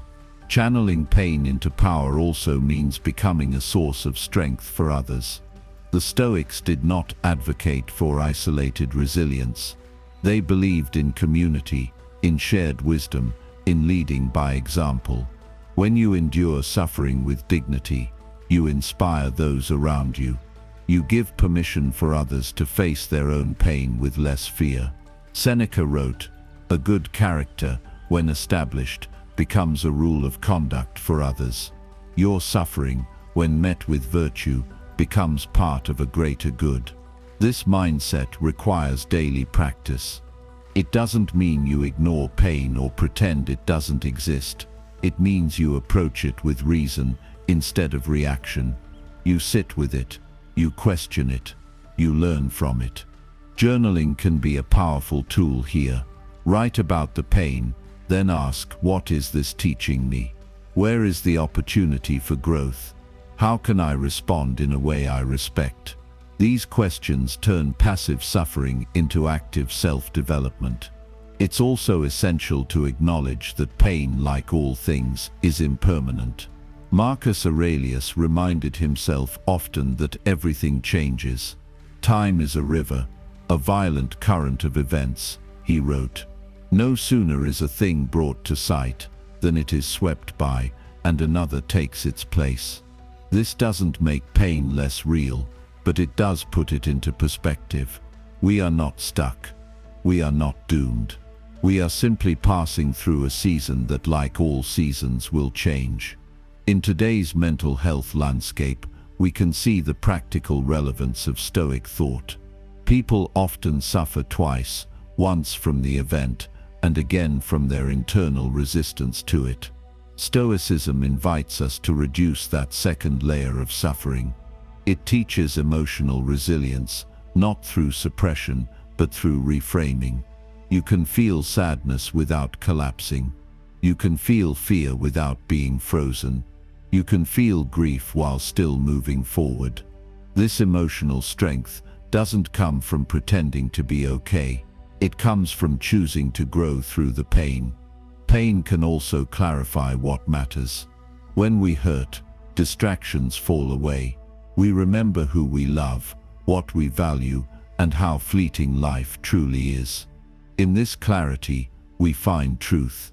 And in truth, we find power. The Stoic doesn't run from this realization, they welcome it. They use it to live more fully, more authentically, more aligned with what they know is right. Ultimately, pain is a companion on the path of virtue. It challenges us to rise above comfort and convenience. It pushes us toward courage, compassion, and conviction. It reminds us that strength is not the absence of suffering, but the presence of integrity in the midst of it. And when we face it well, when we channel it into character, we become not only unbreakable, but deeply, powerfully alive. In a world dominated by personal ambition and self-expression, the idea of duty can feel outdated or restrictive. But to the Stoics, duty was not a burden. It was the path to meaning. A life grounded in purpose did not spring from indulgence or mere self-interest, but from the quiet discipline of fulfilling one's responsibilities. Whether to family, society, or a greater ideal, duty was the thread that wove individual excellence into the fabric of communal harmony. Marcus Aurelius, the Roman emperor, had every reason to live for himself. Power, wealth, comfort, they were all within arm's reach. Yet his writings overflow with reminders to serve. In his meditations he reflects, "What is your profession? Being a good human being." For Marcus, duty was not limited to state affairs. It meant showing up every day with integrity, treating others justly, and resisting the pull of idleness or selfishness. His personal comfort was never the priority. His duty to the empire and to virtue always came first. Seneca approached duty from another angle. In his letters, he emphasized the role of reason in determining what we owe to others and to ourselves. Reason, he argued, is the compass that guides us to right action. Through reflection, we come to understand where we are most needed, where our energy and talent can best serve. This is not about martyrdom, but about clarity. It's about stepping into our role, not the one we fantasize about, but the one the moment calls for. Epictetus offered perhaps the most grounded interpretation of duty. He believed that every individual has a station in life, a role to fulfill. Whether you are a parent, a student, a soldier, or a servant, your task is not to envy other positions, but to perform your own with excellence. Remember that you are an actor in a play, he wrote. The playwright chooses the length and the role. Your job is to perform it well. This doesn't mean passive acceptance of injustice or fate. It means actively honoring the obligations that come with your place in the world. In our time, the idea of a calling is often romanticized. We search for careers or passions that will ignite our spirit and bring constant fulfillment. The Stoics offer a humbler, more practical view. Your calling is not always what feels good. It's what is right. It's what is needed. Sometimes your purpose is to lead. Other times it's to support. Sometimes it's to speak up. Other times to listen. But always it is to do your part with dignity.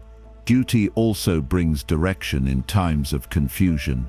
When life feels overwhelming, when motivation fades, when uncertainty clouds our mind, asking "what is my duty right now?"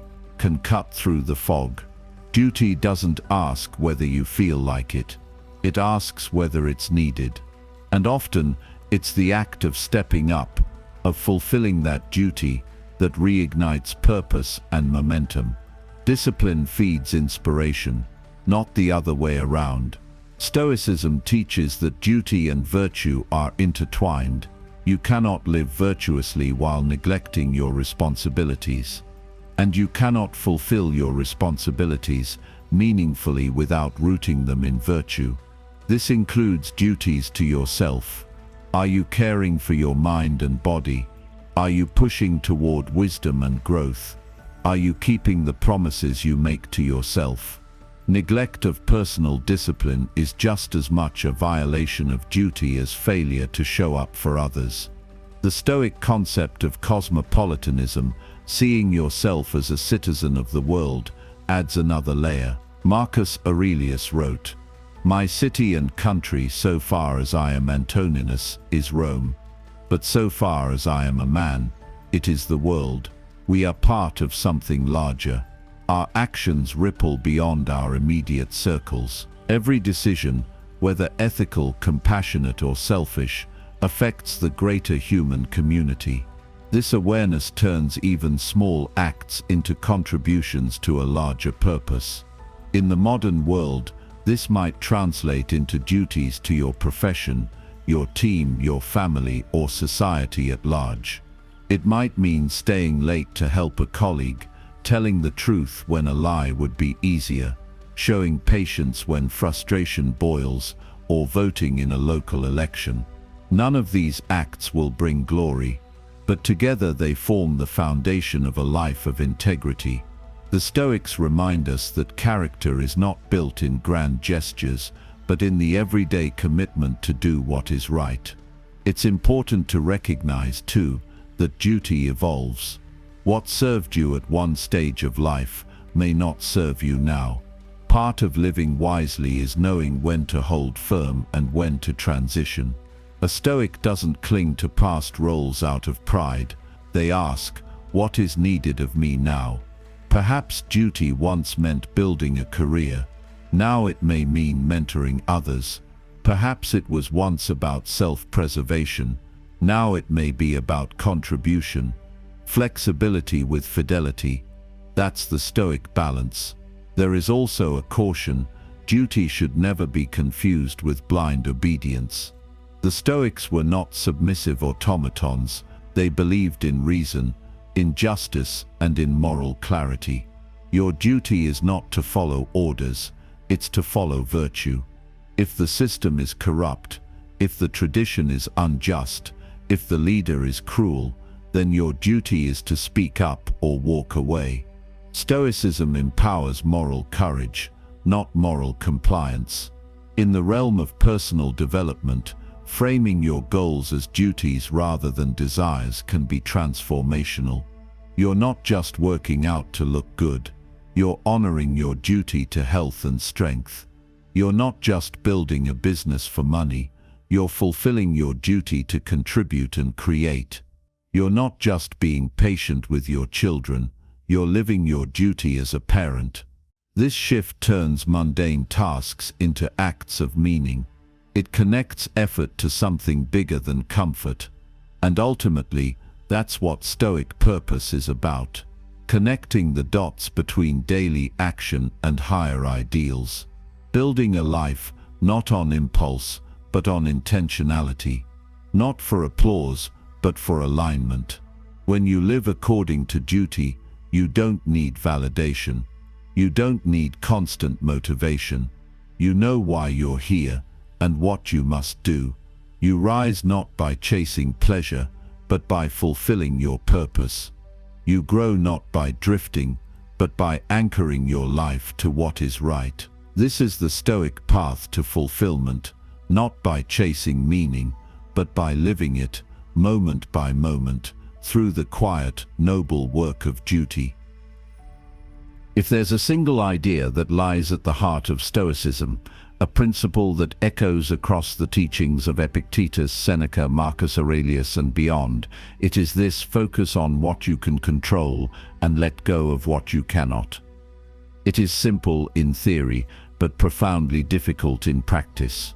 Modern life constantly tempts us to invest emotional energy in things far beyond our influence: opinions, outcomes, events, timing, the behavior of others.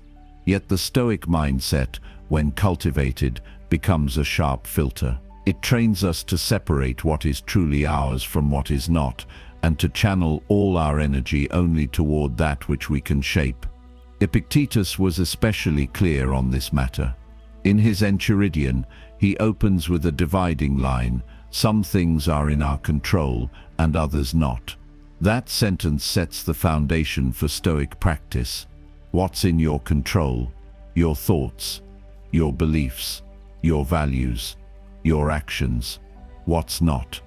The body you were born into, the weather, the economy, how others behave. Once you accept this distinction, you begin to claim real freedom, not the kind given by society, but the internal freedom to live well regardless of circumstance. We often suffer not because of what happens, but because we resist what we cannot change. We cling to control. We want outcomes to align with our desires. We want others to treat us fairly. We want the world to make sense. But when the Stoic accepts that outcomes are not theirs to command, they release the tension between expectation and reality. This isn't about passivity, it's about precision. The Stoic doesn't abandon effort, they direct it only where it matters most. In practice, this mindset is revolutionary. Imagine a work situation where a colleague disrespects you or a project doesn't unfold as planned. Your immediate response might be frustration or anxiety. But pause, ask, is the outcome in my control? No. Is my response in my control? Yes. The Stoic detaches from the result and focuses on doing their part with excellence. They act with integrity, regardless of how others behave. Their self-worth is not tethered to the approval of others, but to the quality of their conduct. This principle also applies powerfully to our relationships. So much pain is created when we try to control how others think, feel, or behave. We want them to understand us, to agree with us, to respond the way we think they should. But the Stoic knows that other people's minds are not ours to shape. We can influence, suggest, lead by example, but we cannot force. Epictetus advised, don't demand that things happen as you wish, but wish that they happen as they do, and you will go on well. In today's hyper-connected world, we are bombarded with news, opinions, and endless social commentary. It's easy to become overwhelmed by events on the global stage. But the Stoic doesn't drown in external chaos. They remain grounded by a clear boundary. If it's outside my control, I acknowledge it, but I do not invest my peace in it. Marcus Aurelius wrote, "You have power over your mind, not outside events. Realize this, and you will find strength." Letting go doesn't mean you stop caring. It means you choose not to be controlled by your care. You can still work toward justice, peace, or success, but without tying your happiness to the result. You show up, you give your best, and then you release. This is one of the most mature forms of emotional intelligence. It requires discipline, reflection, and a willingness to surrender the illusion of total control. But in doing so, you reclaim something far greater: inner calm. Let's consider the passing of time. We can't control how fast life moves. We can't slow the clock or reverse aging. But we waste so much energy resisting it, lamenting the past, fearing the future. The Stoic chooses instead to embrace time. They cherish the present moment, not as a fleeting distraction, but as the only real place they can live well. Do not act as if you were going to live 10,000 years, Marcus Aurelius warns. While you live, while it is in your power, be good. One of the most liberating shifts in a Stoic's life occurs when they internalize this idea. You do not control results. You control effort. You do not control perception. You control integrity. You do not control how long you live. You control how deeply you live today. With this mindset, every setback becomes manageable. You stop catastrophizing. You stop wasting mental energy on what if. You begin to show up each day with presence, clarity, and peace. We also gain a deeper sense of acceptance. Seneca wrote about fate, not in a fatalistic sense, but as an agreement to flow with life, rather than fight it. This is the Stoic's version of surrender, not passive resignation, but wise alignment. You still act, you still pursue what is right, but you accept the results with grace, knowing that they were never fully yours to command. And this brings a deep serenity that no external success can match. This mindset must be practiced daily. It is not a one-time shift, but a lifelong discipline. You will forget. You will get caught up in things you can't control. You will feel anger, fear, or disappointment, but each time you have the opportunity to return, to pause, to recenter, to remember what is truly yours and to let go of the rest.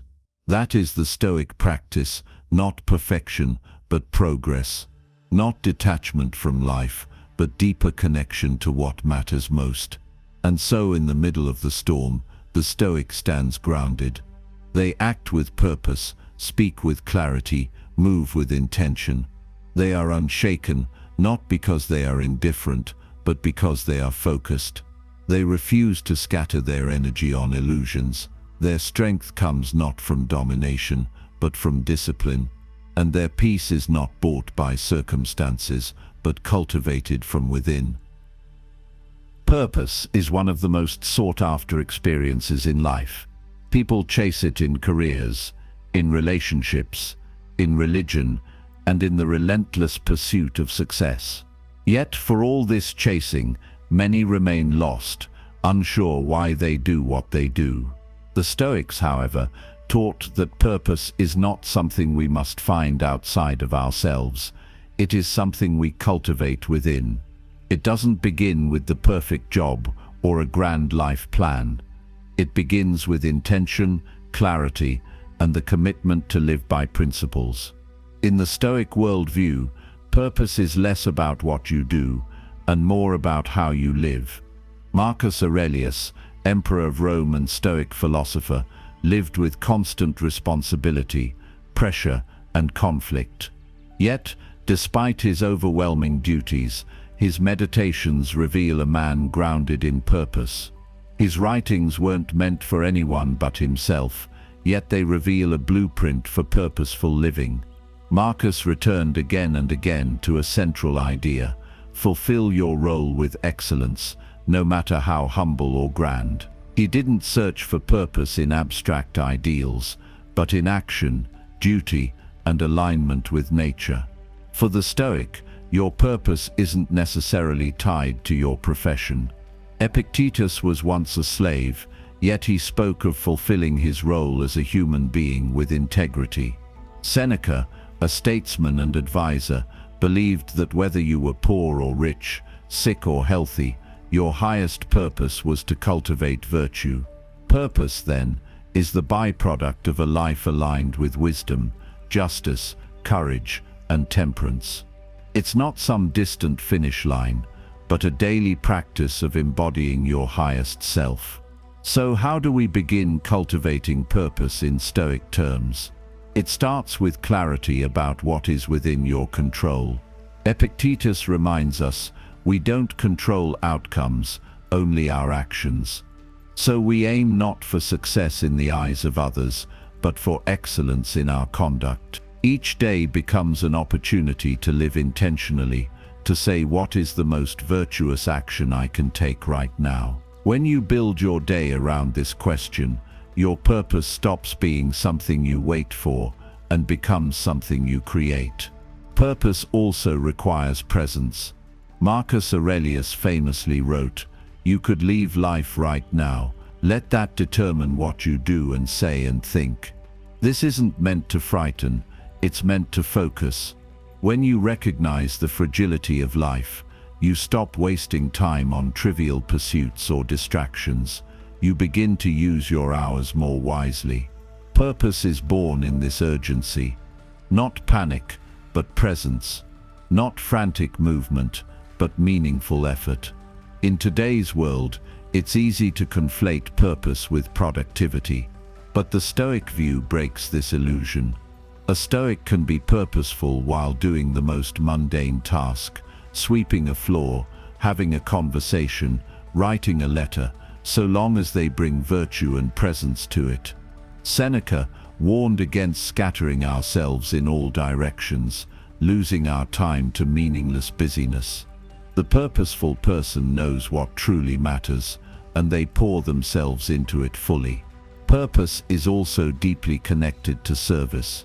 Marcus Aurelius reminded himself that he was born to work with others, not against them. Even when others were rude, ungrateful, or hostile, his purpose remained unchanged: to be useful, just, and kind. The Stoic doesn't wait for ideal circumstances to contribute. They find a way to offer value in whatever situation they are placed. Whether it's mentoring a friend, supporting a family member, or acting ethically in business, purpose flourishes in service. A powerful modern practice to anchor purpose is journaling. Begin your day by asking, how can I live with purpose today? End your day with reflection. Did I act with virtue? Where did I fall short? What will I improve tomorrow? These simple acts of self-inquiry keep your life oriented toward your values. You'll find that over time, your sense of purpose deepens, not because you've found a grand mission, but because you've built a consistent practice of integrity. Purpose also involves aligning your actions with your strengths. The Stoics believed each person had a nature, a unique way of being that, when embraced, allowed them to flourish. Instead of copying others or living by society's standards, they encouraged self-knowledge. What are you good at? What comes naturally? Where can you contribute most meaningfully? The Stoic doesn't envy others' talents, they cultivate their own. Your purpose emerges more clearly when you stop comparing and start refining your own path. It's worth noting that purpose doesn't mean constant clarity. There will be times of doubt, confusion, and re-evaluation. The Stoics didn't promise certainty. They promised the power to persevere. They encouraged inner steadiness, not external validation.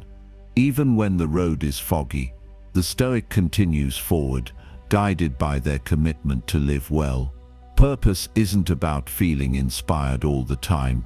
It's about showing up with intention, again and again. Moreover, Stoicism offers a profound antidote to the fear of wasted potential. Instead of obsessing over legacy or trying to control how others remember us, the Stoic focuses on the now. As Marcus Aurelius wrote, "Do not waste what remains of your life in speculating about your neighbors, unless with a view to some mutual benefit." In other words, stop fixating on how others live and start embodying your own values. Purpose comes not from watching, but from doing. The ultimate Stoic purpose is to live according to nature, to align your actions with reason, virtue, and the greater good.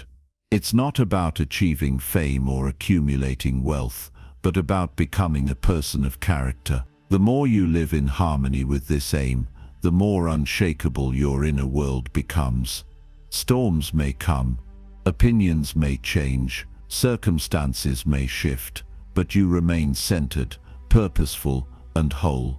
Purpose, as the Stoics saw it, is not granted, it's earned. Through mindful reflection, through courageous action, through unwavering discipline. You don't need a perfect plan to start. You need the will to begin, the courage to persist, and the humility to refine. Each day is a chance to rise closer to your ideal. Each moment, an opportunity to live with depth and clarity. Modern life is full of triggers, those moments when something, often small, flips a switch inside us. A word, a tone, a look, a delay, a perceived slight. Suddenly, we're no longer calm or composed. We're defensive, angry, anxious, maybe even ashamed. The Stoic doesn't pretend emotions don't exist. Instead, they understand that emotions are not our enemy. Our unconscious reactions to them are. The Stoic path is about learning to identify, understand, and master our emotional responses so that we remain in control of ourselves, no matter what chaos surrounds us. At the heart of this teaching is the concept of prohairis, a Stoic term for the faculty of choice, the part of us that controls our judgments, decisions, and interpretations. Epictetus was clear: we are not disturbed by events, but by our opinions about them. This means that the trigger is not the email you received or the disrespectful tone someone used. The trigger is what your mind decided it meant. The Stoic inserts space between stimulus and response, and in that space, they choose freedom over reflex. This emotional space is trained through awareness. The Stoic develops the habit of observing their own emotions like a scientist. What am I feeling right now? Where did this come from? Is it based on truth or assumption? Is this reaction serving me? This isn't suppression, it's examination. Rather than immediately expressing anger or retreating into fear, the Stoic breathes, names the emotion, and seeks understanding. This gives them power. Once you can name an emotion, you've already begun to weaken its grip. It's important to note that the Stoics did not equate emotion with weakness. Seneca, who wrote extensively on anger, didn't say don't feel. He said don't obey blindly. He understood that emotions often rise up quickly and uninvited, but we are not obligated to follow them. We can sit with anger without acting on it. We can notice jealousy without letting it poison us. We can feel sadness without being consumed. The Stoic trains the mind to respond with reason and virtue, not reflex. Let's explore anger. It's perhaps the most commonly triggered emotion in modern society. From rude drivers to insensitive comments, we encounter countless opportunities to get angry. Seneca warned that anger is temporary madness. It makes us forget who we are. The Stoic practices pause. Instead of reacting, they ask, is this worth my peace? Is this worth sacrificing my character over? If not, they let it pass. Not because they are weak, but because they are disciplined. The same applies to anxiety. In a world of endless notifications, future-oriented worry is a constant companion. Will I meet the deadline? Will they like me? What if I fail? The Stoic doesn't pretend these questions don't arise, they simply don't feed them.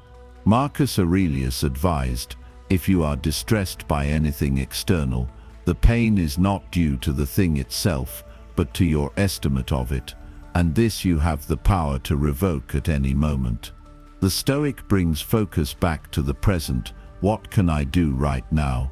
In relationships, emotional triggers often stem from expectations. We expect people to treat us a certain way, to respond how we imagine, to meet our needs without being asked. When they don't, we feel hurt, angry, disappointed. The Stoic resets expectations. They understand that people act according to their own nature and beliefs, not ours.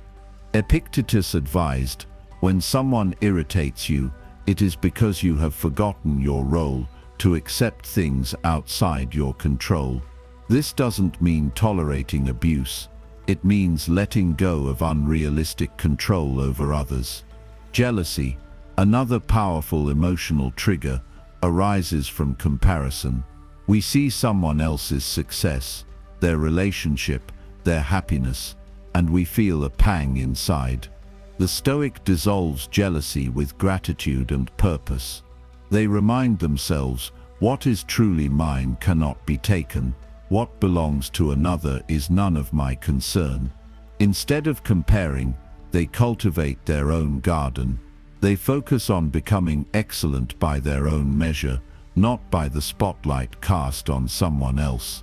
Even guilt, often seen as a moral emotion, can be a distorted trigger. Sometimes we carry guilt, not because we've done wrong, but because we've violated someone else's expectations. The Stoic sorts through this. If the guilt points to a moral failing, we own it, apologize if needed, and commit to improvement. But if it's simply discomfort at not pleasing others, we let it go. Marcus Aurelius wrote, "Never esteem anything as of advantage to you that will make you break your word or lose your self-respect." The Stoic prioritizes inner integrity over outer approval. To manage emotional triggers, the Stoic also embraces premeditatio malorum, the premeditation of adversity.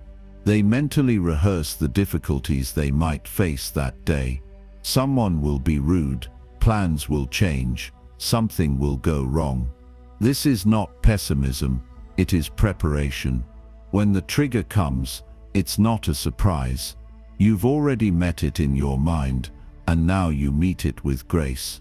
This anticipatory wisdom arms the mind with patience and strength. The modern Stoic can apply this practice through journaling. Each morning or evening, write what triggered me today. Why did I react that way? What could I do differently next time? Over time, patterns emerge.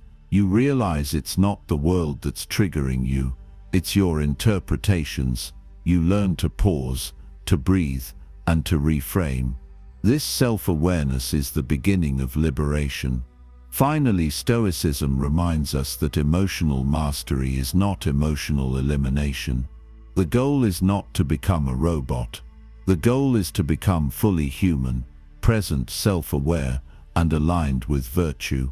Emotions are messengers. They point to values, wounds, fears, and desires. The Stoic listens to the message but doesn't let the messenger drive. Instead of suppressing emotion, we integrate it. We respond, not react. We align our actions not with impulse but with wisdom. To overcome emotional triggers, we must first become familiar with them. Not to avoid, but to understand.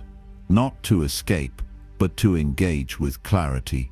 The Stoic mind doesn't flinch at discomfort, it studies it, it transforms it. And through this transformation, we gain the greatest freedom of all, the freedom from being ruled by every passing emotion. This is the quiet strength of the Stoic, calm, composed, and unshaken, no matter what stirs around them. Criticism. It's a word that instantly stirs discomfort in most people. Whether it's from a friend, a stranger, or even from within, criticism has the power to derail our confidence, fuel resentment, and stir up anxiety. Yet, for the Stoic, criticism is not a threat to self-worth. It is an opportunity for growth, self-mastery, and clarity. How we respond to judgment says more about our inner character than the words of our critic ever could. In fact, Stoicism trains us not only to endure criticism, but to thrive through it. Let's begin with the wisdom of Epictetus. He reminded his students that we should laugh at insults, for they are nothing more than opinions dressed in emotion. If someone were to walk up to you and call you a purple dinosaur, you wouldn't get angry, you'd find it absurd. The insult doesn't match your reality. But if someone says you're lazy, or arrogant, or untalented, and it triggers you, it often means a part of you believes it. The Stoic approach is to examine why. This is the first step. Detachment. Stoicism teaches us to separate the event from our interpretation of it. The criticism itself is not painful. It is our emotional judgment of that criticism that causes distress. Seneca echoed this idea when he said, "We suffer more in imagination than in reality." The judgment of others is not what breaks us, it's the way we internalize it without scrutiny. Instead of reacting immediately, the Stoic pauses and reflects, is there truth here? Or is it just noise? When we find criticism that stings, we use it. Marcus Aurelius advised that even harsh words can be a mirror, revealing parts of ourselves that we have ignored or resisted. He didn't see critics as enemies, but as tools for self-examination. This doesn't mean every criticism is valid, far from it. But every criticism is an opportunity to practice discernment. Ask yourself, does this critique align with my values? Is it pointing out a blind spot? Or is it simply projecting someone else's insecurity? A modern Stoic learns to welcome criticism that comes from honest places. In work, in friendship, in love, when someone takes the time to point something out with good intentions, It's a gift.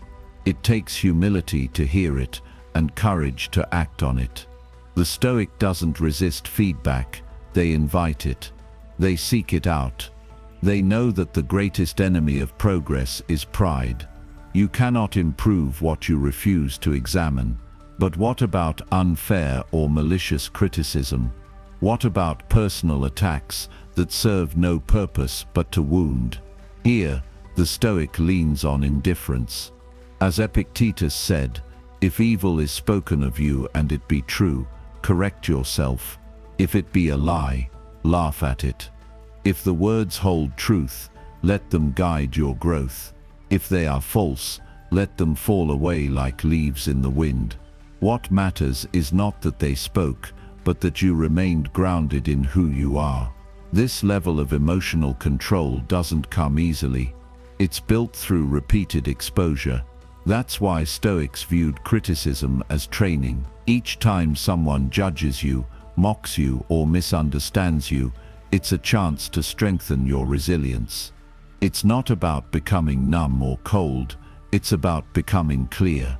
The goal is not to silence your critics, but to silence your need for their approval. In today's world, criticism is everywhere. Social media, comment sections, workplace reviews, family expectations. It's easier than ever to be exposed to judgment. This makes the Stoic mindset more necessary than ever. If you live according to your values, speak with integrity, and act with purpose, then criticism cannot touch the core of who you are. You become what Marcus Aurelius called a rock that the waves keep crashing over. It stands, unmoved, and the raging of the sea falls still around it. One powerful practice is to deliberately expose yourself to mild criticism and observe your reactions. Ask a trusted friend for honest feedback. Post something online without obsessing over likes or replies. Speak up in a meeting knowing some may disagree. Each of these moments is an exercise. You are not chasing approval, you are practicing freedom. You are learning to trust your inner compass more than external applause. Seneca also warned against overreacting to critics by becoming a critic ourselves. It is the mark of a great soul to scorn the petty wounds of a petty man. Do not become petty in return. Do not gossip, slander, or retaliate. The Stoic response is silence or reason, not revenge. You do not defend your honor by attacking others, you defend it by living honorably. And when you find yourself criticizing others, pause. Ask, is this useful? Is this kind? Is this necessary? Stoicism is not just about receiving criticism well, it's about giving it wisely. When you offer feedback, do it with care and precision. Make it about improvement, not ego. Build people up, even as you challenge them. The Stoic also reflects on self-criticism, that internal voice can be harsher than anything others say. When the inner critic attacks, the Stoic applies the same method: pause, examine, and decide. Is this voice helping me grow? Or is it repeating fears that don't serve me? Replace the vague accusations with clear reflection. Turn "I'm not good enough" into "where can I improve?" Turn "I always fail" into "what did I learn?" Criticism can destroy or sharpen. It depends on how you wield it. Finally, remember that living a meaningful life will always invite judgment. When you rise above mediocrity, when you speak with courage, when you act with virtue, you will be misunderstood.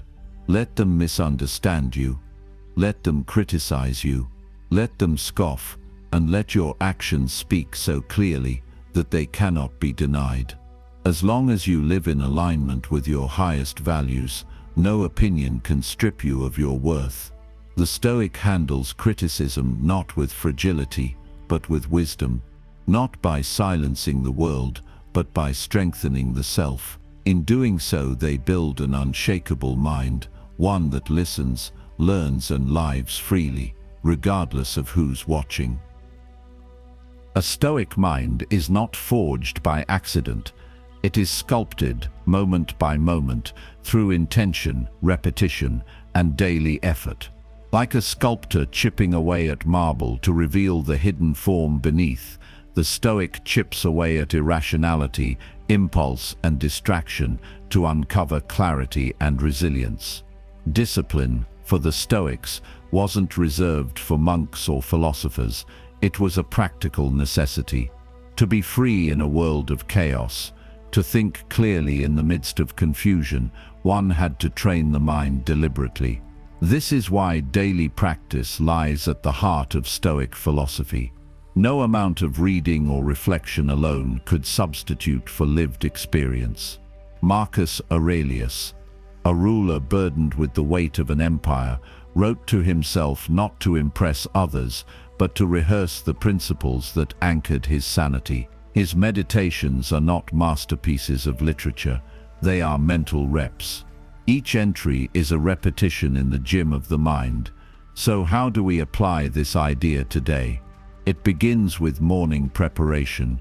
The Stoics believed that the first moments of the day set the tone for everything that follows. Epictetus recommended that upon rising, one should immediately remind themselves of what lies ahead, not in terms of appointments or tasks, but in human terms. You will face selfishness, rudeness, laziness, and ignorance. Not because the world is cruel, but because people are flawed. By anticipating adversity, you prepare yourself to respond with patience rather than shock or frustration. This mental rehearsal doesn't breed pessimism, it cultivates emotional immunity. You're no longer thrown off by someone cutting you off in traffic or being ignored at work. You've trained for this. You expected it, and because of that, you remain composed. In modern terms, this is no different from a professional athlete mentally walking through a game before it begins. The Stoic does the same, but the arena is life. Journaling is another timeless practice. Marcus Aurelius's meditations are proof that writing isn't just for writers, it's a tool for warriors of the inner world. Journaling helps you untangle your thoughts, identify your weaknesses, and reaffirm your values. It's where you wrestle with ego, track emotional patterns, and remind yourself of what really matters. A simple prompt can suffice. What did I do well today? Where did I fall short? What will I do better tomorrow? Over time, this habit turns confusion into clarity and guilt into growth. Midday mindfulness is equally important. Life pulls us in 1,000 directions. Emails, texts, meetings, errands. Amidst all this noise, the Stoic pauses, even for 60 seconds. They stop, breathe, and ask, am I acting in line with my principles?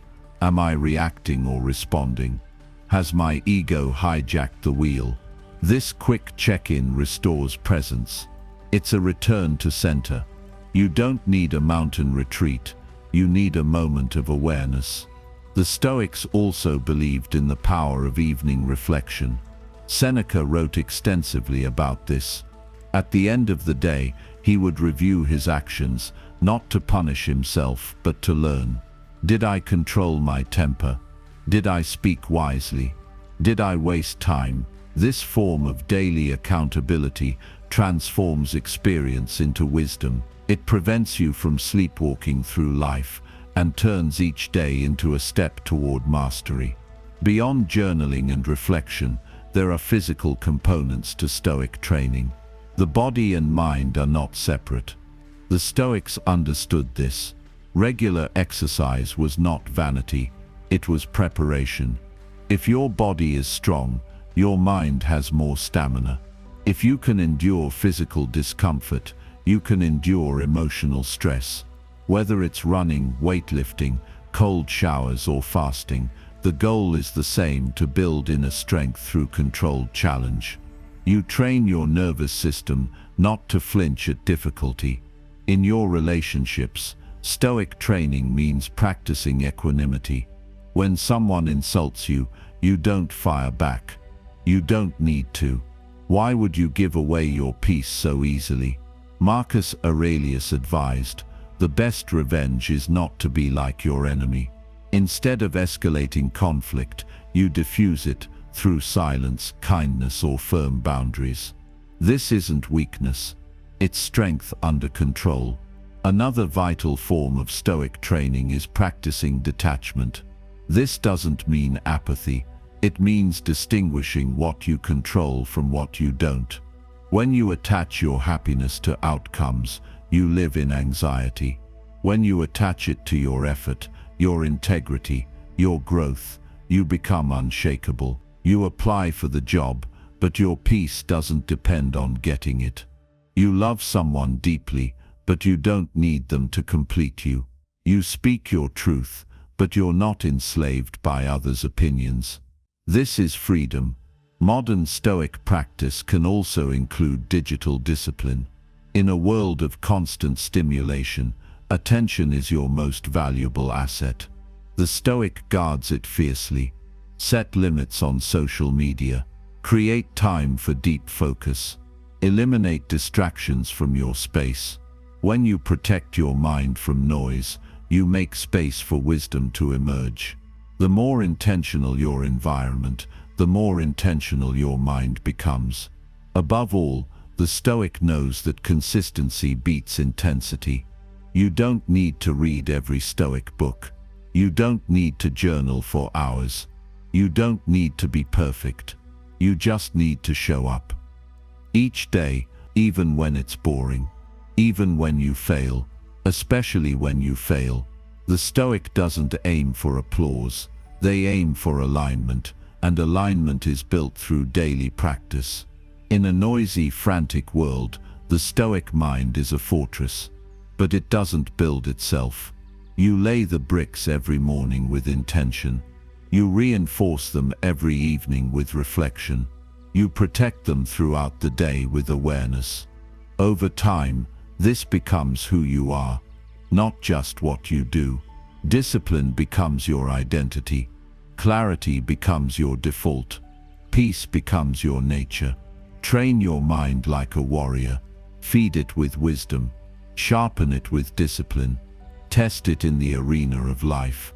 And when the storms come, you won't be shaken.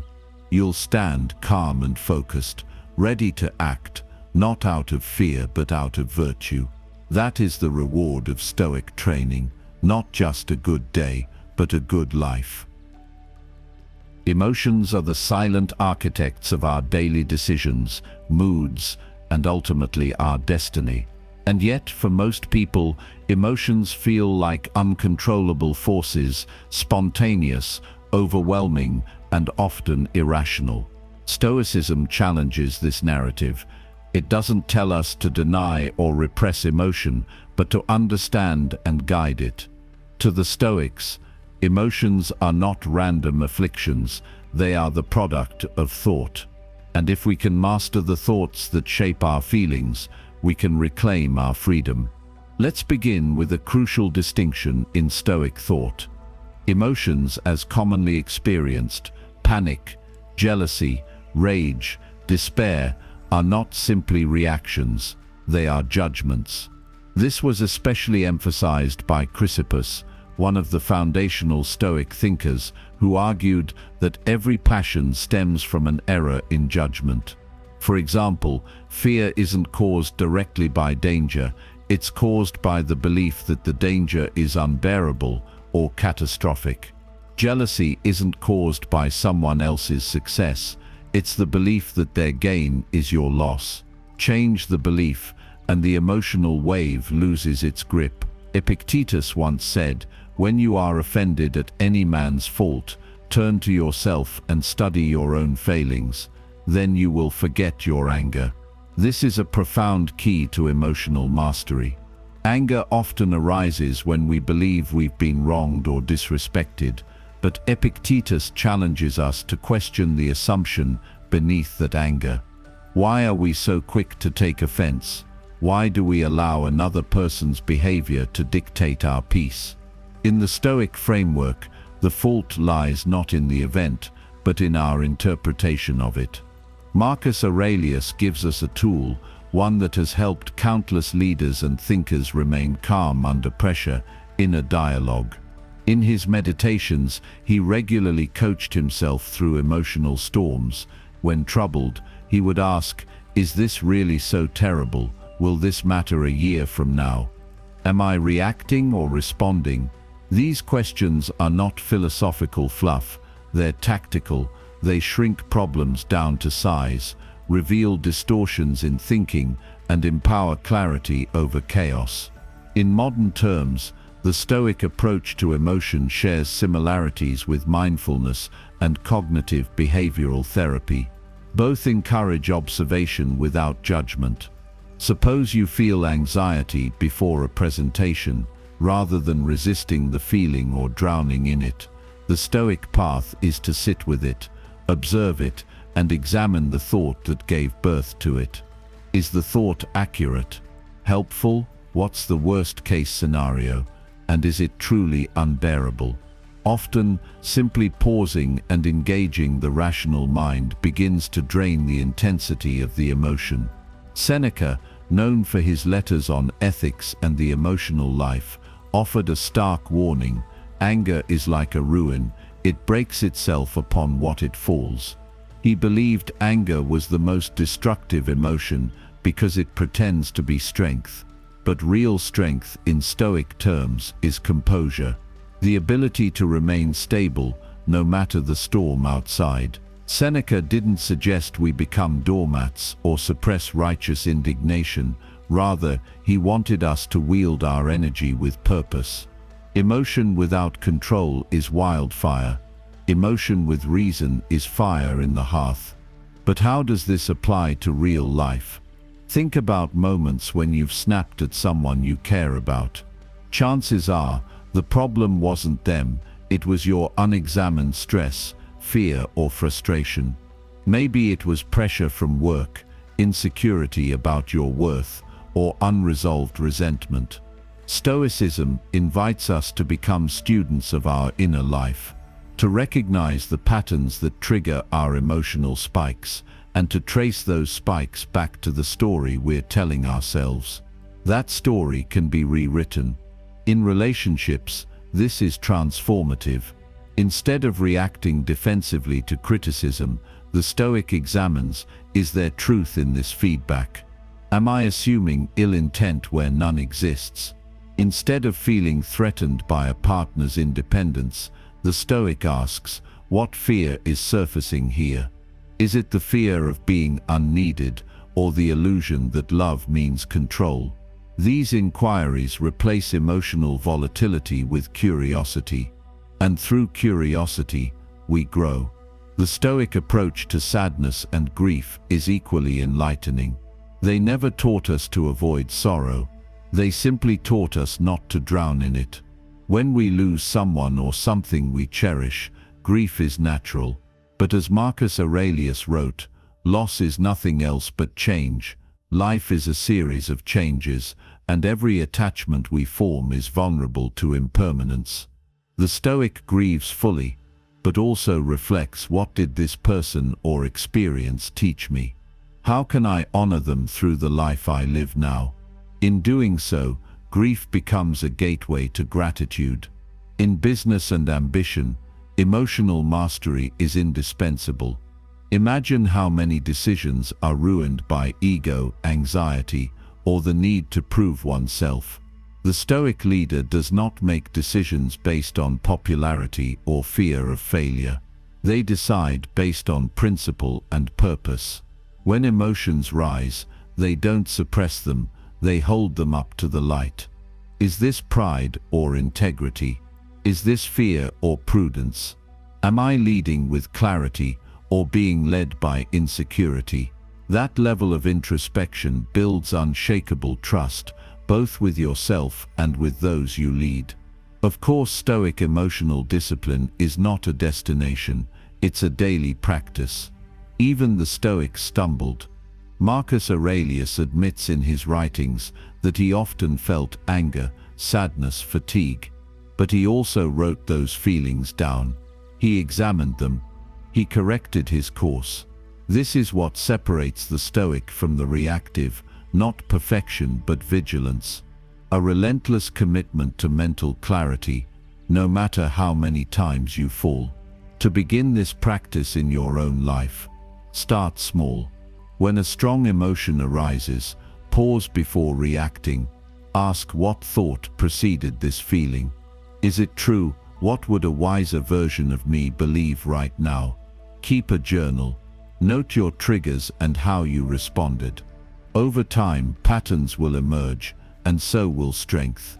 The more you reflect, the more control you gain, and the more control you gain, the freer you become.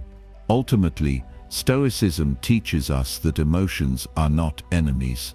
They are signals, flashes of data from our inner world, but they are not commands. You don't have to obey every feeling. You don't have to act on every impulse.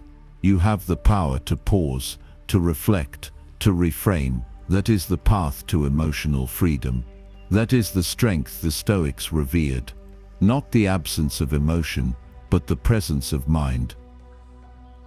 At the core of Stoic philosophy lies a principle so simple, yet so transformative.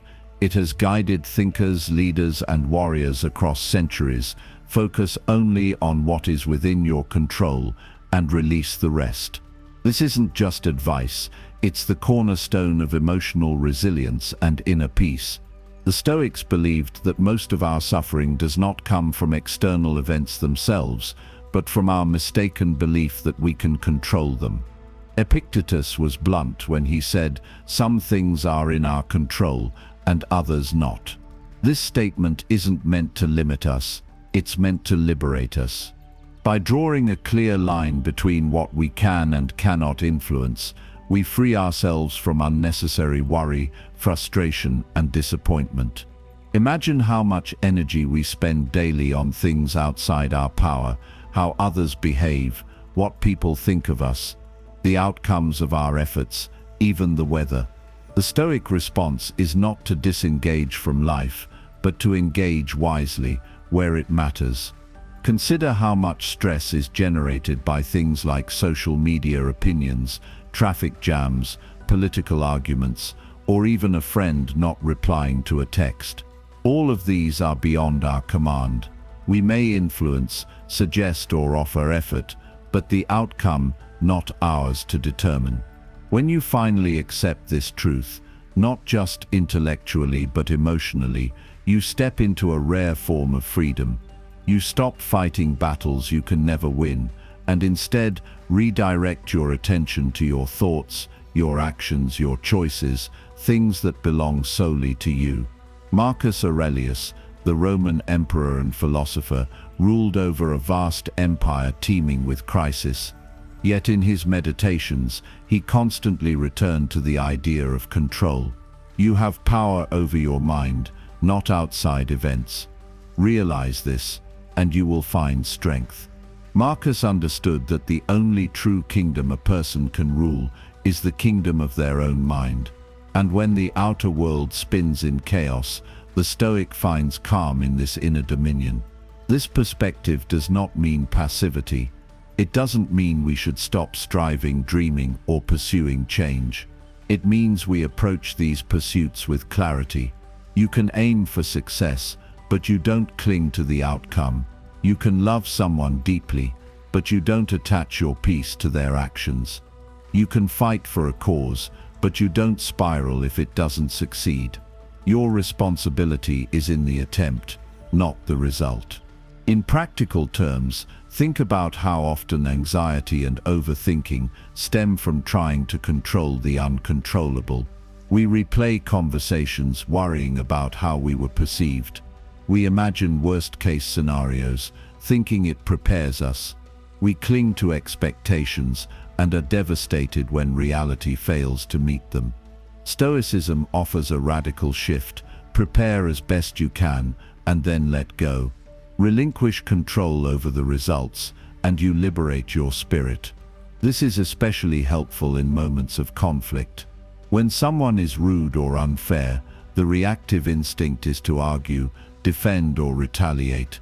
But the Stoic pauses and thinks their behavior is theirs. My reaction is mine.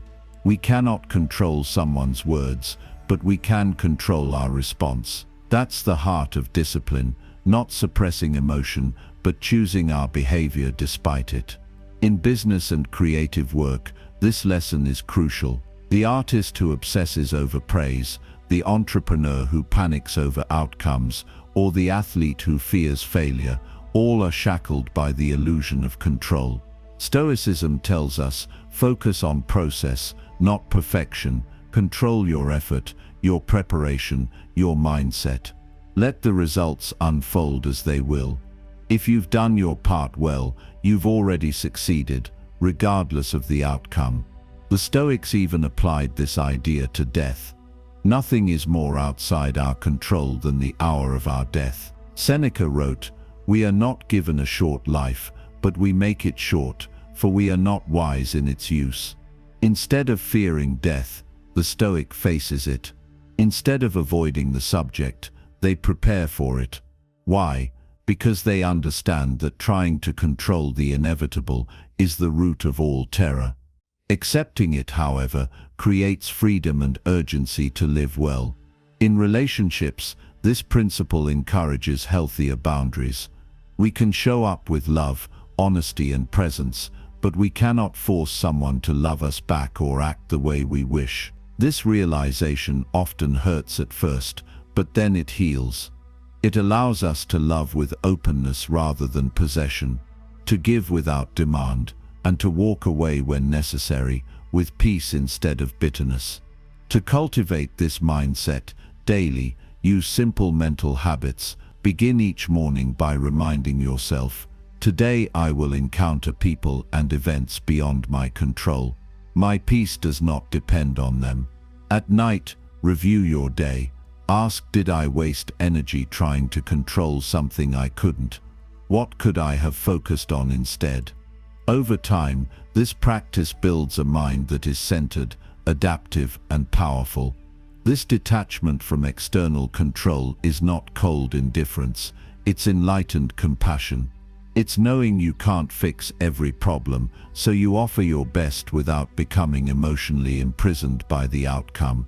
It's choosing calm over chaos, strength over stress, and wisdom over worry. The Stoic walks through life, light-footed, unburdened by the weight of illusions. They move through triumph and disaster with the same dignity. They act where they can and accept where they must. And in that balance, they find a rare and enduring peace, a peace not built on perfect circumstances, but on perfect clarity. This is what it means to let go of what you can't control, not as resignation, but as liberation. It is a daily practice, a discipline of the mind, and a deep trust in the process of life. In mastering this, we become truly untouchable, not because nothing can harm us, but because our peace no longer depends on anything outside ourselves.